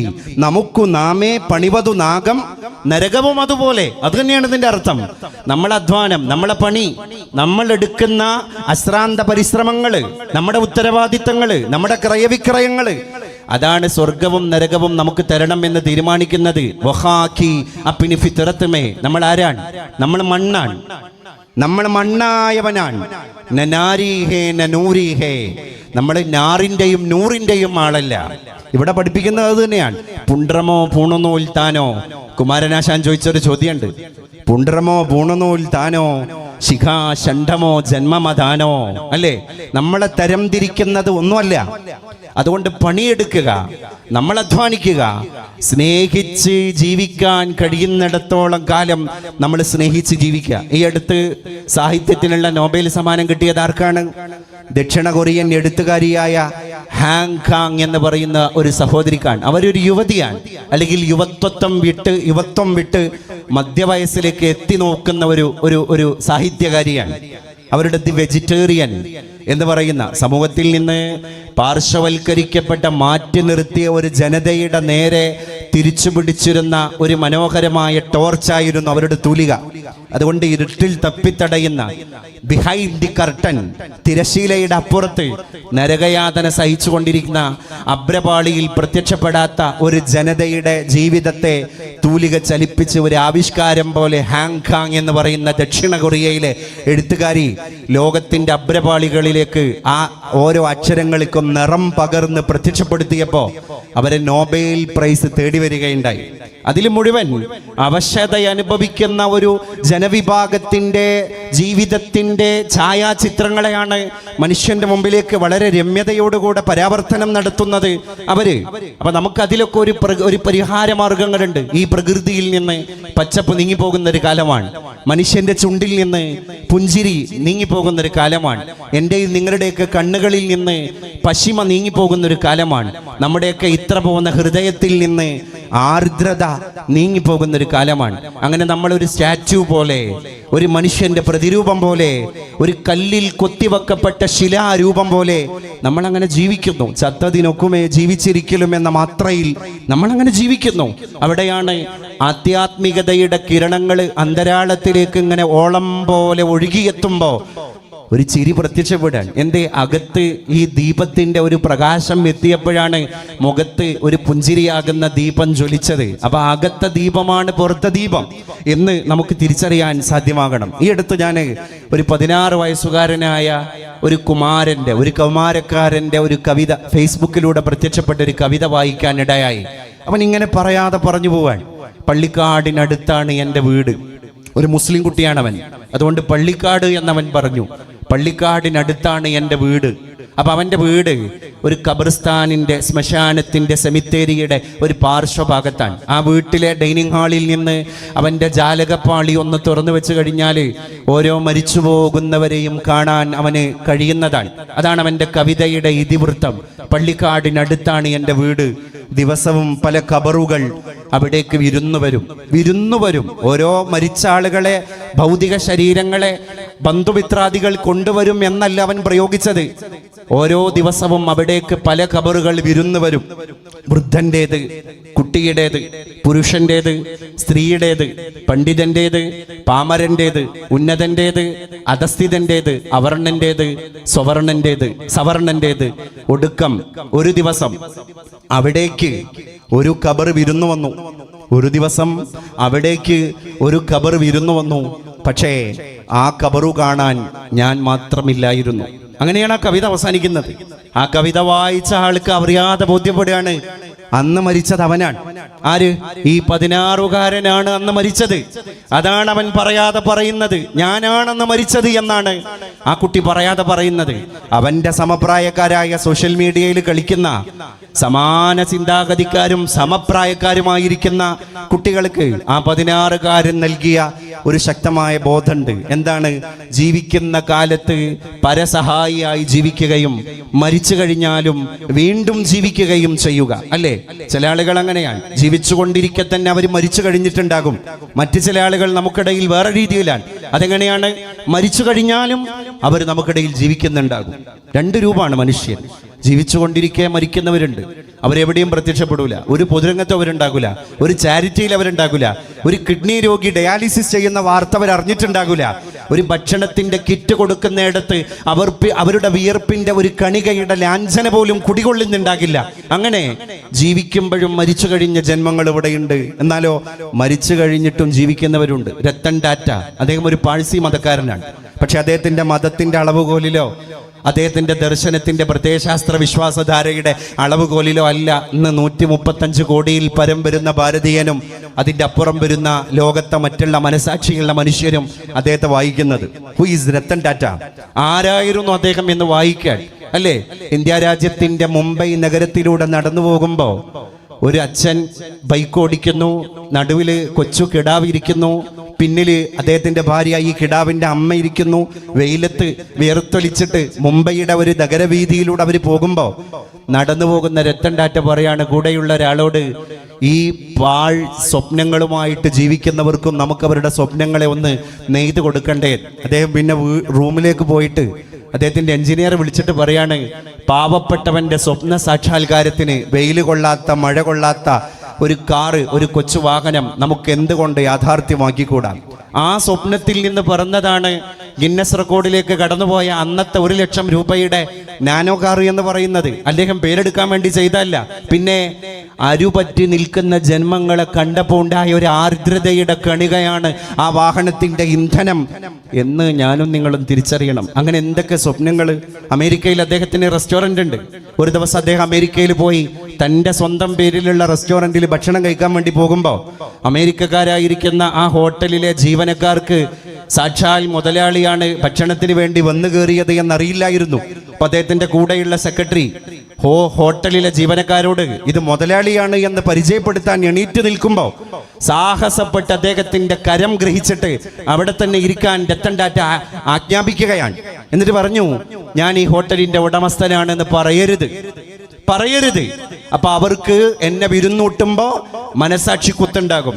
സൂക്ഷ്മതയോടുകൂടെ അവർ കാര്യങ്ങൾ ഗ്രഹിക്കുമ്പോൾ അവർക്കതിൽ എന്തോ ഒരു അസ്വസ്ഥത ഉണ്ടാകും. വേണ്ട, നമ്മളൊക്കെ സാധാരണ മനുഷ്യരാ. തടയാണ് അദ്ദേഹം. 3 ദിവസമാണ് അദ്ദേഹം ആ ഹോട്ടലിൽ പോയിട്ട് ഭോജനം ഭുജിച്ചിട്ട് ആത്മനിർവൃതിയോടുകൂടെ തിരിച്ചു വന്നത്. എല്ലാം കഴിഞ്ഞതിന് ശേഷമാണ് ജീവനക്കാർക്ക് ഇത് ബോധ്യപ്പെടുന്നത്. എൻ്റെ പ്രിയപ്പെട്ടവരെ, അങ്ങനെ ജീവിതത്തിന്റെ ഓരോ അളവിലും അല്ലേ, ശന്തനു നായിഡു എന്ന് പറയുന്ന ഒരു 20 വയസ്സുകാരനായ ചെറുപ്പക്കാരൻ മെയിലേക്ക് ഡൽഹിയിൽ നിന്ന് രത്തൻ ടാറ്റക്ക് തെരുവ് ജീവികൾ, നായയും പട്ടിയും പൂച്ചയുമാകുന്ന തെരുവ് ജീവികൾക്ക് ഭക്ഷണമില്ലാതെ വിശന്നിട്ട് ശരീരത്തിൽ വ്രണം ബാധിച്ചിട്ട് അവയെ ശുശ്രൂഷിക്കാനോ പരിചരിക്കാനോ സംരക്ഷിക്കാനോ ഇവിടെ ഒരു സംവിധാനമില്ല. അതുകൊണ്ട് എനിക്കതൊന്ന് തുടക്കം കുറിക്കണം എന്ന് താല്പര്യമുണ്ട് എന്ന് 20 വയസ്സുള്ള ഒരു ശന്തനു നായിഡു മെയിൽ അയക്കുമ്പോൾ ആ മെയിൽ സ്വീകരിച്ച രത്തൻ ടാറ്റ അടുത്ത ദിവസം ശന്തനു നായിഡുവിനോട് മുംബൈയിലെത്താൻ ആജ്ഞാപിക്കുകയാണ്, ആവശ്യപ്പെടുകയാണ്. ആ കുട്ടി എത്തുന്നു. എത്തിയ മുറക്ക് അവന്റെ കാര്യങ്ങൾ അദ്ദേഹം സശ്രദ്ധം ഗ്രഹിക്കുന്നു. അത് ഗ്രാഹ്യമാണ്, അത് ഗ്രഹിക്കേണ്ടതാണ് എന്ന് ബോധ്യപ്പെടുമ്പോൾ അവനെ സ്വന്തം പേഴ്സണൽ സ്റ്റാഫുകളുടെ കൂട്ടത്തിലേക്ക് അദ്ദേഹം ആസനസ്ഥനാക്കുന്നു, ആരൂഢനാക്കുന്നു. ഇന്ന് 30 വയസ്സാണ് ശന്തനു നായിഡുവിന്. അവന്റെ ഓരോ റീൽസും ഞാൻ യൂട്യൂബിലൂടെ അങ്ങനെ ശ്രദ്ധിച്ചപ്പോൾ എല്ലാം കണ്ടന്റുള്ള വർത്തമാനങ്ങളാണ്. എല്ലാം അങ്ങനെയാണ്, കരുതലുള്ള വർത്തമാനങ്ങളാണ്. ഒരു മനുഷ്യന്റെ അരുപറ്റി നിന്നപ്പോൾ കിട്ടിയതാണ്. അതേ അങ്ങനെ മരിച്ചു പോവാൻ. സ്വന്തം സമ്പത്തിന്റെ 60% പാർശ്വവൽക്കരിക്കപ്പെട്ട ദരിദ്ര നാരായണന്മാർക്ക് വേണ്ടി മരിക്കുന്നതിന്റെ മുൻപ് തന്നെ വിൽപത്രത്തിൽ എഴുതി വെച്ചിട്ട് നക്ഷത്രങ്ങളെ പ്രണയിച്ച് മഴയെ കിനാവ് കണ്ടിട്ട് മൗനിയായിട്ട് മന്ദസ്മിതം തൂകി നടന്നുപോയൊരു മനുഷ്യൻ മരിച്ചിട്ടുണ്ട്. പക്ഷെ അദ്ദേഹം ഇന്നും എൻ്റെ ഈ വാക്കിലൂടെ ഈ സദസ്സിൽ ജീവിച്ചുകൊണ്ടിരിക്കുകയാണ്. അങ്ങനെ പരശതം വാക്കുകളിലൂടെ പരസഹസ്രം സദസ്സുകളിൽ അദ്ദേഹം ഇപ്പോഴും ചിരഞ്ജീവിയായിക്കൊണ്ടിരിക്കുകയാണ്. എന്തുകൊണ്ട്? മനുഷ്യന്റെ കർമ്മങ്ങളാണ്. അതാണ് ഞാൻ നേരത്തെ പറഞ്ഞ ഉറുദു കവിതയുടെ സാരം. അമൽ സേ ജിന്ദഗി ബൻതി ഹേ. നമ്മുടെ കർമ്മങ്ങളാണ് നമ്മുടെ ജീവിതത്തെ ജീവിതമാക്കുന്നത്. എനിക്കും നിങ്ങൾക്കും സ്വർഗം നൽകുന്നത് നമ്മുടെ നല്ല നിഷ്കളങ്ക മനോഭാവത്തോടെ നീയത്ത്, നല്ല നീയത്തോടു കൂടെയുള്ള സ്വാലിഹായ അമലുകളാണ്, നല്ല കർമ്മങ്ങളാണ്. അതാണ് സച്ചരിതമായ കർമ്മങ്ങൾ. അറബി ഭാഷയിൽ പറയുന്ന വാക്കിന്റെ അർത്ഥം അതാണ്, സച്ചരിതമായ കർമ്മങ്ങൾ. അപ്പൊ സമ്പത്തിനെ അങ്ങനെയും വിനിമയം ചെയ്യാമെന്ന് മുംബൈയുടെ നടുത്തട്ടിൽ നിന്ന് ഒരു മനുഷ്യൻ നമ്മളെ ബോധ്യപ്പെടുത്തുകയാണ്. എന്നാൽ അതേ മുംബൈയിലാണ് കുറച്ച് മാസങ്ങൾക്ക് മുൻപ് ഏഷ്യയിലെ തന്നെ ഏറ്റവും വലിയ വീടിന്റെ ഉടമയായ മുകേഷ് അംബാനി തന്റെ മകനായ ആനന്ദിന്റെയും രാധിക മെർച്ചന്റിന്റെയും കല്യാണം നടത്തിയത് അല്ലേ? 200 പ്രൈവറ്റ് ജെറ്റ് വിമാനങ്ങളാണ് സ്വന്തം മകന്റെ കല്യാണത്തിന് വേണ്ടി ഒരു മുതലാളി വാടകക്കെടുത്തത്. 200 ജെറ്റ് വിമാനങ്ങൾ വാടകക്കെടുക്കണമെങ്കിൽ നമ്മളൊന്ന് ചിന്തിച്ചു നോക്ക്. എന്നിട്ട് അവരുടെ തറവാട് കുടുംബ നാടായിരിക്കുന്ന ഗുജറാത്തിലെ ജാംനഗറിൽ വെച്ച് ഒരു പ്രീ വെഡിങ് മാരിറ്റൽ ഫംഗ്ഷൻ നടക്കുക. അതിന് 1200 കോടി രൂപ ചെലവായത്. അത് കഴിഞ്ഞിട്ട് പിന്നെ മുംബൈയിലേക്ക് തിരിച്ചു വരാൻ, മുംബൈയിലെ ബാന്ദ്രയിലെ കുർളയിലെ ജിയോ വേൾഡ് സെന്ററിൽ വെച്ച് നടന്നിട്ട് വലിയൊരു കല്യാണത്തിന്റെ പ്രീ വെഡിങ് മഹാമഹം നടക്കുക. ആരാ അതിലേക്ക് പാട്ടുപാടാൻ വരുന്നത്? ലോക പോപ്പ് സംഗീതജ്ഞയായ റിഹാനയാണ്. റിഹാന 40 മിനിറ്റ് പാട്ടുപാടിയതിന് 46 കോടി രൂപയാണ് വാങ്ങിക്കൊണ്ടുപോയത്. അത് കഴിഞ്ഞിട്ട് പിന്നെ ഇറ്റലിയിലേക്ക് പോവാൻ, ഇറ്റലിയിൽ പറക്കുന്ന ഒരു പാരഡൈസ് പോലെയുള്ള ഒരു കപ്പലുണ്ട്. ആ മനോഹരമായ കപ്പലിന്റെ അടുത്ത പരിപാടി നടക്കാൻ കാറ്റി പെറിയാണ് കടന്നു വരുന്നത്. ആരാ കാറ്റി പെറി? എൻ്റെ പ്രിയപ്പെട്ടവരെ, ചർച്ചുകളിൽ നിന്ന് ഗാനം തുടങ്ങിയിട്ട് ഇന്ന് ലോകത്ത് കോടികൾ വില പറയുന്ന സംഗീതജ്ഞയാണ്, അമേരിക്കക്കാരിയാണ് കാറ്റി പെറി. കാറ്റി പെറിക്ക് 48 കോടി രൂപയാണ് കൊടുത്തത്. ആ പരിപാടിയെല്ലാം കഴിഞ്ഞ് പിന്നെ മുംബൈയിലേക്ക് വരികയാൻ. ജിയോ വേൾഡ് സെന്ററിൽ വെച്ചിട്ട് സംഗീത ഉത്സവ് എന്ന് പറയുന്ന ഒരു പരിപാടി വേറെ നടക്കുകയാണ്. ആരാ വന്നത്? ജസ്റ്റിൻ ബീബർ എന്ന് പറയുന്ന ലോകത്തെ യുവത്വത്തിന്റെ സിരകളിലൂടെ ത്രസിച്ചു കൊണ്ടിരിക്കുന്ന ആവേശം, അവനാ വന്നത്. എന്താ ജസ്റ്റിൻ ബീബർ 42 മിനിറ്റ് പാട്ടുപാടിയതിന് ജസ്റ്റിൻ ബീബറിന്റെ അക്കൗണ്ടിലേക്ക് അംബാനിക്ക് കൊടുക്കേണ്ടി വന്നത് 87 കോടി രൂപയാണ്. എൻ്റെ പ്രിയപ്പെട്ടവരെ, അത് കഴിഞ്ഞ് പിന്നെന്താ ഉണ്ടാകുന്നത്? പിന്നെ മംഗൾ ഉത്സവാണ്. മംഗൾ ഉത്സവ് അല്ലേ? അമീർ ഖാനും പിന്നെ സൽമാൻ ഖാനും ഷാറൂഖ് ഖാൻ അടക്കമുള്ള ലോകത്തെ ബോളിവുഡിലെ താരരാജാക്കന്മാർ പങ്കെടുക്കുന്നു. ഒരാൾക്ക് 20 കോടി രൂപയുടെ വാച്ചാണ് അംബാനി കൊടുക്കുന്നത്, അല്ലെങ്കിൽ ആ കുടുംബം കൊടുക്കുന്നത്. ഞാൻ ഇങ്ങനെ ആലോചിച്ചു പോയി, രാജ്യത്ത് ജീവിക്കുന്ന പരശതം വരുന്ന ദരിദ്ര നാരായണന്റെ വറച്ചട്ടിയിലേക്ക് ഈ നയാ പൈസയുടെ തുട്ട് നാണയങ്ങളുടെ ഒരു അംശം എത്തുന്നില്ല. ഈ 2 ദർശനങ്ങളും ഞാനും നിങ്ങളും ഈ വർഷം തന്നെ കണ്ടത് നമ്മുടെ ഇന്ത്യ രാജ്യത്താണ്, നമ്മുടെ മുംബൈ എന്ന് പറയുന്ന നഗരത്തിന്റെ അകത്താണ്. അപ്പൊ നമ്മൾ ചിന്തിക്കണം, വ്യാപന്ന മധു കഴുകനെന്നും കപോതമെന്നും ജീവിക്കുന്നത് ചില അടയാളപ്പെടുത്തലുകൾക്ക് വേണ്ടിയാണ്. പ്രധാനമന്ത്രിയുടെ 3 ആഴ്ച മുമ്പുണ്ടായിരുന്ന മൻ കി ബാത്ത് എന്ന് പറയുന്ന റേഡിയോ തത്സമയ സംപ്രേഷണ പ്രഭാഷണത്തിൽ നമ്മുടെ മലയാളിയായ ഒരു മനുഷ്യനെ പരാമർശിക്കുകയുണ്ടായി. എൻ്റെ അയൽ ജില്ലക്കാരനായ കോഴിക്കോട്ട് ഒളവണ്ണ സ്വദേശിയായ സുബ്രഹ്മണ്യൻ എന്ന് പറയുന്ന ഒരു മനുഷ്യനെയാണ് ഇന്ത്യ രാജ്യത്തിന്റെ പ്രധാനമന്ത്രി തന്റെ മൻ കി ബാത്തിൽ പരാമർശിച്ചത്. 70 വയസ്സുള്ള സുബ്രഹ്മണ്യൻ എന്ന് പറയുന്ന കോഴിക്കോട്ടെ ഒളവണ്ണ സ്വദേശിയായ മനുഷ്യൻ. എന്താ അദ്ദേഹം പരാമൃഷ്ടനാവാൻ കാരണമെന്ന് അദ്ദേഹത്തിന്റെ നാട്ടുകാരായ സംസ്ഥാനക്കാരായ ഞാനും നിങ്ങളും ആലോചിക്കുന്നതും അന്വേഷിക്കുന്നതും ആ വിഷയകമായിട്ടുള്ള ഗവേഷണം നടത്തുന്നതും അങ്ങനെ ഒരു തത്സമയ സംപ്രേഷണ സമ്പ്രദായം പ്രത്യക്ഷപ്പെട്ട് അതിലൂടെ അദ്ദേഹത്തിന്റെ പേര് മുഴങ്ങിക്കേട്ടപ്പോഴാണ്. അപ്പൊ എന്തായിരുന്നു അദ്ദേഹത്തിന്റെ ജീവിതത്തിന്റെ ചരിത്രം? കോഴിക്കോട് ജില്ലയിലും പരിസര പ്രദേശങ്ങളിലും മനുഷ്യൻ ഉപയോഗിച്ച് ടോട്ടൽ ലോസ് ആയിട്ട് കട്ടപ്പുറത്തേക്ക് വലിച്ചെറിഞ്ഞ മരക്കട്ടിലുകൾ, കസേരകളൊക്കെ തന്നെ അദ്ദേഹം വീണ്ടും കൊണ്ടുവന്നിട്ട് റീസൈക്കിൾ ചെയ്ത് അതിൻ്റെ ഊടും പാവും ഒക്കെ നെയ്തെടുത്തിട്ട് അത് പോളിഷ് ചെയ്ത് അത് ഉപയോഗശൂന്യമായ വസ്തുക്കളെ വീണ്ടും ഉപയോഗപ്രദമാക്കി മാറ്റി. അങ്ങനെ എത്ര 24,000 ഫർണിച്ചറുകളെ ഈ കണ്ട പുരുഷായുസിൽ ഒളവണ്ണയിലെ സുബ്രഹ്മണ്യൻ എന്ന് പറയുന്ന ഒരു മനുഷ്യൻ വീണ്ടും നിർമ്മിച്ചെടുക്കുകയാണ്. വേസ്റ്റായിട്ട് വലിച്ചെറിയേണ്ട സാധനങ്ങളെ വീണ്ടും റീയൂസ് ചെയ്യാനും അത് വളരെ, അല്ലെങ്കിൽ തന്നെ പറയാറുണ്ട് പഴഞ്ചൻ പരിഷ്കാരാവുന്നു എന്നൊക്കെ. വലിയ വലിയ കുടിയിരിക്കുന്ന ഹൗസ് വാമിങ് ചടങ്ങുകൾ നടക്കുന്ന മണിമന്ദിരങ്ങളെ പോലെ തോന്നിക്കുന്ന അലങ്കൃതങ്ങളായിരിക്കുന്ന പുതിയ ഭവനങ്ങളുടെ സിറ്റ് ഔട്ടുകളിലൊക്കെ തന്നെ സ്ഥാനം പിടിച്ച മനോഹരമായിരിക്കുന്ന സിംഹാസനങ്ങളെ പോലെ തോന്നിക്കുന്ന കസേരകൾ, ഇരിപ്പിടങ്ങളൊക്കെ പഴയ ആകൃതിയിലാണ്, പഴയ പകിട്ടിലാണ്, പ്രാചീന ശൈലിയിലാണ്. അതുകൊണ്ടാണ് പഴഞ്ചൻ പരിഷ്കാരം എന്ന് പറയുന്നത്. അതൊരു പരിഷ്കാരാക്കി കൊടുക്കാൻ സുബ്രഹ്മണ്യൻ എന്ന് പറയുന്ന ഒരു മനുഷ്യന് സാധ്യമായി. അതൊരടയാളപ്പെടുത്തലാണ്. ഒരാഴ്ച മുമ്പ് പ്രത്യക്ഷപ്പെട്ട മലയാള മനോരമയുടെ പത്രത്തിൽ എൻ്റെ അരീക്കോട്, മലപ്പുറം ജില്ലയിലെ അരീക്കോട് സ്വദേശിയായ ഒരു 15 വയസ്സുള്ള ഫാരിസ് അബൂബക്കർ എന്ന് പറയുന്ന ഒരു കുട്ടിയെ പറ്റിയിട്ടുള്ള ഒരു പെട്ടിക്കോളം വാർത്തയുണ്ടായിരുന്നു. 16-15 വയസ്സുള്ള ഒരു കുട്ടി. അവൻ എന്താ ചെയ്തത്? അവൻ്റെ മനസ്സിൽ ഒറ്റയ്ക്ക് ഇരുന്നപ്പോൾ തോന്നിയൊരു ബോധം, എൻ്റെ നാട്ടിലൂടെ, എൻ്റെ നാടിൻ്റെ ഇടവഴികളിലൂടെ ഞാൻ നടന്നു പോകുമ്പോൾ ഈ കുട്ടികളൊക്കെ തന്നെ ചവച്ചു തുപ്പിയ മിഠായിയുടെ കവർ അങ്ങനെ അപ്പാടെ വലിച്ചെറിയാൻ, അവരെ പൊളിത്തീൻ കവറുകൾ, ഭക്ഷണത്തിൻ്റെ വേസ്റ്റുകൾ അങ്ങനെ ഇടാൻ ജനങ്ങൾക്കൊരു ബോധോദയം ഉണ്ടാകണം. അതിനൊരാൾ ശ്രമിച്ചാലേ നടക്കുള്ളൂ. പണിയെടുത്ത് കാണിച്ചു കൊടുത്താൽ ദൃസാക്ഷികളാകുന്നവരുടെ മനസ്സിലെങ്കിലും ഒരു ആന്തോളനവും ഒരു മനസ്സാന്തരവും ജനിപ്പിക്കാൻ എനിക്ക് കഴിഞ്ഞാൽ അത് വലിയൊരു കടാക്ഷമാണ് എന്ന് വിശ്വസിച്ച് ആ കുട്ടി എന്ത് ചെയ്തു? ഒരു 10-15 ചാക്കുകൾ, പഞ്ചായത്തിലെ ഹരിത കർമ്മസേന ഉണ്ടല്ലോ, ആ സ്ത്രീകളെ പോയി സമീപിച്ചിട്ട് അവരോട് പറഞ്ഞു, നിങ്ങൾ കുറച്ച് ഒഴിഞ്ഞ ചാക്കുകൾ തരണം, എനിക്കൊരു പണിയുണ്ട്. എന്നിട്ട് അവന് കൊടുത്തു. അവൻ എന്ത് ചെയ്തു? അവൻ്റെ നാട്ടിൻ്റെ ഇട്ടാവട്ടത്തുള്ള ഒന്നിടവിട്ട അല്ലെങ്കിൽ കുറച്ച് ഇടവിട്ട ഇലക്ട്രിക് പോസ്റ്റിൻ്റെ മുകളിൽ ആൾക്ക് എത്തുന്ന രീതിയിൽ അത് കെട്ടിവെച്ചു. അതിൻ്റെ കൂടെ തന്നെ ഒരു എഴുത്തും മാലിന്യങ്ങൾ, വേസ്റ്റുകളൊക്കെ ഇതിനകത്ത് നിക്ഷേപിക്കുകയാണ്. അങ്ങനെ അവൻ ദൈനംദിനം നടക്കുകയാണ്. അവൻ കെട്ടിവെച്ച ഈ 10-20 ചാക്കുകൾക്കിടയിലൂടെ ദിവാനിശം അവൻ നടക്കുകയാണ്. അശ്രാന്ത പരിശ്രമം നടത്തിയിട്ട് അവൻ നടക്കുകയാണ്. കാണുന്നവരോടൊക്കെ പറയാൻ, ചാക്കിങ്ങനെ നിറഞ്ഞപ്പോൾ ആ പാതി വഴിയിൽ പിന്നെ മിഠായിയുടെ കവറിട്ട കുട്ടിക്ക് തന്നെ ഒരു ബോധോദയം, പിന്നെ എന്തിനാ ഇവിടെ ചാക്ക് വെച്ചത്? ഈ ചാക്ക് എങ്ങനെയാ നിറഞ്ഞത്?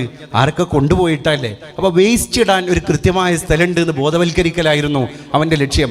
യുവാക്കൾ ഇറങ്ങി, വൃദ്ധർ ഇറങ്ങി, ശിശുക്കൾ ഇറങ്ങി, ബാലന്മാർ ഇറങ്ങി. 2 ദിവസം കൊണ്ട് ഈ ചാക്കുകൾ മുഴുവൻ നിറഞ്ഞു. 10-20 ചാക്കുകൾ 2-3 ദിവസം കൊണ്ട് നിറഞ്ഞപ്പോൾ അവൻ ബോധ്യപ്പെടുത്തിയത് എന്തൊക്കെ സന്ദേശങ്ങളാണ്? 2-3 ദിവസം കൊണ്ട് 20 ചാക്ക് നിറയാനുള്ള മാലിന്യം ഈ നാട്ടിലുണ്ട് എന്ന ആദ്യത്തെ സന്ദേശം. രണ്ടാമത്തേതോ, ഈ മാലിന്യങ്ങളൊന്നും പൊതുനിരത്തിലേക്ക് വലിച്ചെറിയാനുള്ളതല്ല എന്ന മറ്റൊരു സന്ദേശം. മൂന്നാമത്തേതോ, അത് അതിലേറെ കടുകട്ടിയുള്ള സന്ദേശമാണ്. ചിന്തിക്കുന്നവരുടെ നെഞ്ചിടത്തിലേക്ക് നീട്ടിപ്പിടിച്ച ഇരട്ടക്കുഴൽ തോക്ക് പോലെയുള്ള സന്ദേശം. അതേതാണ്? നിങ്ങളെപ്പോലൊരു 16 വയസ്സുള്ള കുട്ടിയാണ് ഞാനും, നമുക്കൊക്കെ വേണം എന്ന് വെച്ചാൽ ഇങ്ങനെയൊക്കെ ചെയ്യാം, അല്ലേ? അങ്ങനെ ഒരുപാട് സന്ദേശങ്ങൾ ഒരു നാടിൻ്റെ മുറ്റത്ത് കൽമഷം കലരാതെ, ആർക്കും യാതൊരു രീതിയിലുള്ള ശത്രുത മനോഭാവമോ വൈമനസ്യമോ ആ രുചിരകതയോ നീരസമോ അനിഷ്ടമോ ആരുടേതിൽ നിന്നും സമ്പാദിക്കാതെ മൊഞ്ചോടുകൂടെ അവൻ നിർവഹിച്ച ഒരു ചാരു ചിത്രം. അതിന്ന് അൽഷിമേഴ്സ് വന്നാലും നമ്മളാരും മറക്കൂല. എന്തുകൊണ്ടാണ്? അതൊരു പണിയാണ്. ലോകത്ത് അവൻ നിർവഹിച്ച ഒരു പണിയാണ്. അങ്ങനെ ഗൃഹാതുരമായ ഓർമ്മകളെയൊക്കെ തന്നെ പൊടി തട്ടി കൊണ്ടുവന്ന് നമ്മൾ ജീവിക്കുന്ന കാലത്തോളം മറ്റുള്ളവരെ കൂടി ജീവിക്കാൻ പ്രേരിപ്പിച്ചു മരിച്ചു കഴിഞ്ഞാലും അവരിലൂടെ നമ്മൾ ഇവിടെ അങ്ങനെ ജീവിച്ചുകൊണ്ടിരിക്കും. ഇല്ലെങ്കിലോ നമ്മൾ ജീവിക്കുമ്പോഴും നമ്മൾ മരിച്ചുകൊണ്ടിരിക്കും. ഇതിൽ രണ്ടിലും അർത്ഥതലങ്ങൾ വളരെ വ്യതിരിക്തമാണ് എന്നർത്ഥം. ഞാനിത് ഇങ്ങനെ പറയാൻ കാരണം, ഇതൊരു ആണയിട്ട വർത്തമാനമാകണം എന്ന നിഷ്കർഷത നിങ്ങളുടെ മുമ്പിൽ ഈ സംഭാഷണം നടത്തിക്കൊണ്ടിരിക്കുന്ന എൻ്റെ സത്വബോധം എന്നെ നിർബന്ധിപ്പിക്കുന്നതുകൊണ്ടാണ്, എന്നെ പ്രേരിപ്പിക്കുന്നതുകൊണ്ടാണ്. മറ്റൊന്നുകൊണ്ടല്ല. നമ്മളൊക്കെ അടുത്ത തലമുറയ്ക്ക് ഈ ലോകത്തെ കൈമാറ്റം നടത്തേണ്ടവരാണ്. മുതലാളി എന്നാ നമ്മൾ പറയാം. ഒരു മുതൽ കയ്യിലുണ്ടെങ്കിൽ മുതലാളി അല്ലേ, ഉടമസ്ഥൻ എന്നല്ല. എന്താ അതിൻ്റെ അർത്ഥം? കൈയാളുന്നവൻ. അടുത്ത തലമുറ ഇത് കൈയാളാൻ കാത്തിരിക്കുകയാണ്. നിങ്ങളുടെ കണ്ടനാളത്തിൽ നിന്ന് ആത്മാവൊന്ന് നഷ്ടപ്പെട്ടു പോയാൽ, മൃതി നിങ്ങൾക്ക് സംഭവിച്ചാൽ, പിന്നെ നിങ്ങളുടെ ദേഹത്തിൻ്റെ പേര് മൃതം സംഭവിച്ച ദേഹമാണ്. അതാണ് മൃതദേഹം. അതുവരെ ഉണ്ടാവുള്ളൂ. അത് കഴിഞ്ഞാൽ നമ്മളിത് കഴിഞ്ഞു. പിന്നെ അടുത്ത മുതലിനെ കൈയാളുന്ന മുതലാളി ആരാണ്? അടുത്ത തലമുറയാണ്. അങ്ങനെ എത്ര തലമുറകൾ കഴിഞ്ഞിട്ടാണ് ഞാനും നിങ്ങളും ഈ മഞ്ജുള മനോഹരമായ പന്തലിൻ്റെ ചുവട്ടിൽ വന്നിരിക്കുന്നത്. നാളെയും ഇവിടെ ഈ കസേരകൾ നിരത്തപ്പെടും. പക്ഷേ അന്ന് നമ്മൾ എവിടെയോ ശ്മശാനങ്ങളിൽ പോയി അന്തി ഉറങ്ങും, അല്ലേ? ആ ഉറക്കത്തിൽ നമ്മൾ അടുത്ത തലമുറ ഈ കസേരകളിൽ വന്നിട്ട് ഇങ്ങനെ ചമ്രം പടിഞ്ഞ് മനോഹരമായിട്ടിരുന്ന് അടുത്ത തലമുറയിലെ അടുത്ത പ്രഭാഷകന്മാർക്ക് ഇങ്ങനെ ശ്രവണപുടങ്ങളെ തുറന്നു വെച്ച് കൊടുക്കുമ്പോൾ അന്നത്തെ സ്മാരകശിലകൾ, അന്നത്തെ സ്മര്യ കഥാപാത്രങ്ങളായിട്ട് ഇന്ന് ഇരിക്കുന്ന നമ്മളൊക്കെ ആവണം. അതാണ് എങ്ങനെയെങ്കിലും ജീവിക്കാന്നുള്ളതാ. പുതിയ തലമുറയുടെ മോട്ടോ എന്താണ്? Enjoy the life. അടിച്ചു പൊളിക്കൂ. അച്ഛനെ നോക്കണ്ട, അമ്മയെ നോക്കണ്ട, ബാപ്പാനെ നോക്കണ്ട, ഉമ്മാനെ നോക്കണ്ട, അടിച്ചു പൊളിക്കൂ, അല്ലേ? പുനലൂരിൽ ഗാന്ധി ഭവൻ എന്ന് പറഞ്ഞിട്ട് ഒരു സ്ഥലമുണ്ട്. ഞാനിപ്പോൾ അടുത്ത് പോയി ഗാന്ധി ഭവൻ സന്ദർശിച്ചു. എത്ര അച്ഛനമ്മമാർ, എത്ര ഉപ്പ-ഉമ്മമാർ, ആയിരക്കണക്കിന് അന്തേവാസികൾ. ഇങ്ങനെ നോക്കുമ്പോൾ പുതിയ വൃദ്ധസദനങ്ങളിലേക്കൊക്കെ കയറിപ്പോകുന്ന മാതാപിതാക്കളുടെ എണ്ണം വർദ്ധിക്കുമ്പോൾ അതിൽ മിക്ക ആളുകളും ചിന്തിക്കുന്നത് മക്കൾ കൊണ്ടുപോയാക്കിയിട്ട് വൃദ്ധസദനങ്ങളിൽ എത്തുന്നവരല്ല ഇനി നമ്മൾ പുതിയ വൃദ്ധസദനങ്ങളിലെ അന്തേവാസികളായിട്ട് കാണാൻ പോകുന്ന ജന്മങ്ങൾ. പിന്നെ മക്കൾക്ക് ഇനി ഞാൻ ഭാരമാകും എന്ന് ഭയപ്പെട്ടിട്ട് സ്വമേധയാ ഇറങ്ങിപ്പോകുന്ന 60 പിന്നിട്ട മാതാപിതാക്കളെ പുതിയ യുഗത്തിൽ ഇനി നമുക്ക് കാണാൻ കഴിയും. കാരണം പുതിയ ലോകം അങ്ങനെയാണ്. MDMA ഇപ്പതാ കരുനാഗപ്പള്ളിയുടെ അടുത്ത് കുഞ്ഞുമോൾ എന്ന് പറയുന്ന അർബുദ രോഗിയായ ഒരു സഹോദരിയുടെ ശരീരത്തിലൂടെ അമ്പ് ചാടിച്ച് കയറ്റും പോലെയാണ് വാഹനം ചാടിച്ച് കയറ്റിയത്. പിടികൂടി വളയം പിടിച്ചത് അജ്മലാണ്. അജ്മലിന്റെ കൂടെ ഉണ്ടായിരുന്നത് ഡോക്ടർ ശ്രീകുട്ടിയാണ്. അജ്മൽ ഒരു സാധാരണക്കാരൻ. ഡോക്ടർ ശ്രീകുട്ടി നാട്ടിലെ പേരു കേട്ട ഗൈനക്കോളജി വിദഗ്ധ. അതാ ഞാൻ പറഞ്ഞത്, വ്യാപന്ന മധു കഴുകനെന്നും കബോധമെന്നും. ഇന്ന് ഓൺലൈൻ വ്യാപാരങ്ങളുടെ വ്യാപന്നം ഇര, അത് കഴുകനും കബോധമും ഒരുപോലെയാണ്. ഉന്നതൻ എന്നോ താഴ്ന്നവൻ എന്നോ, വലിയ വിദ്യാഭ്യാസമുള്ളവൻ അല്ലെങ്കിൽ പാമരൻ. പാമരൻ എന്ന് പറഞ്ഞാൽ വിദ്യ തൊട്ട് തീണ്ടാൻ ഭാഗ്യസിദ്ധി ഇല്ലാതെ പോയവൻ, അങ്ങനെയൊന്നുള്ള കണക്ക് പുതിയ ലോകത്തില്ല. എല്ലാവർക്കും എല്ലാത്തിലേക്കും ആക്സസ് ഉള്ള ഒരു ലോകത്താണ് നമ്മളുള്ളത്. പഴയകാലത്ത് ബ്രാൻഡ് ഷർട്ടുകൾ ഇരുത്തം വന്ന സവർണ മുതലാളിമാർക്ക് മാത്രം ധരിക്കാൻ പറ്റുള്ളായിരുന്നു. ഇന്നങ്ങനെയല്ല. ഏത് ചെറുപ്പക്കാരനും ഏത് സുപ്രഭാതത്തിലും പോയി സാധനം വാങ്ങാം, തിരിച്ചു വരാം, അതിൻ്റെ റീൽസ് ഇടാം, അത് ലോകത്തൊരു പ്രകടനപരതയാക്കി മാറ്റാം. അങ്ങനെ പുതിയ തലമുറ ഇത് കണ്ടും കേട്ടും വിശ്വസിച്ചു അല്ലേ? എന്ത്, നമുക്കെല്ലാത്തിലേക്കും ആക്സസ് ഉണ്ട്. പണ്ട് റുബായിയാത്ത്, പേർഷ്യൻ കവിയാണ് ഉമർ ഖയ്യാം.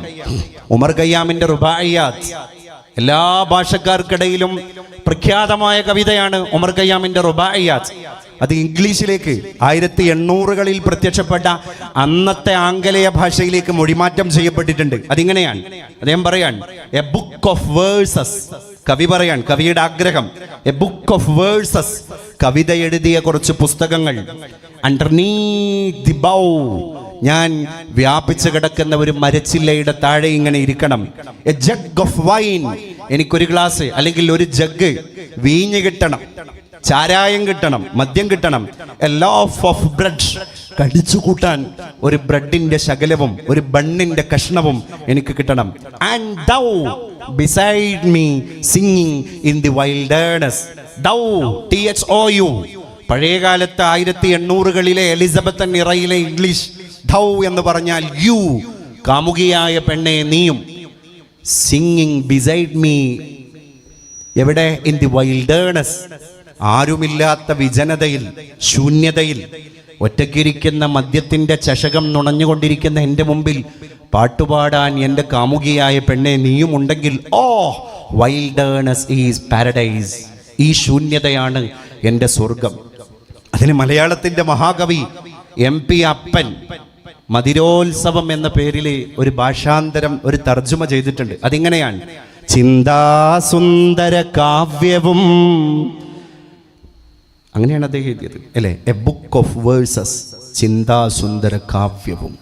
ചിന്താസുന്ദര കാവ്യവും ലഘുതരം ഭോജ്യങ്ങളും ചിന്തിപ്പും പദ പൊങ്ങി വീഞ്ഞു നിറയും സുസ്ഫാടിക കിണ്ണവും കാന്തേ അണ്ടൗ. സിംഗിങ് ബിസൈഡ് മീ അല്ലേ, എൻ്റെ അരികത്ത് പാട്ട് പാടാൻ നീയും പെണ്ണെ. കാന്തേ, എന്നരികത്തിളം തെന്നലായി നീ പാടാനുമുണ്ടെങ്കിലോ കാന്താരസ്ഥലി പോലും ഇന്നിവനുഹാ സ്വർലോകമാണോ മലേ. അപ്പൊ വൈൽഡേർനെസ് ഈസ് പാരഡൈസ്. അങ്ങനെയെങ്കിൽ കൊടും വനം പോലും, തപോവനം പോലും എനിക്ക് സ്വർഗമാണ്. എന്തൊക്കെ വേണം? ചിന്താസുന്ദര കാവ്യം, മനോഹരമായ കവിതകൾ വേണം, ലഘുതരം ഭോജ്യങ്ങൾ, തോണ്ടിക്കൂട്ടാൻ ആവശ്യമായ ഭോജ്യങ്ങൾ വേണം.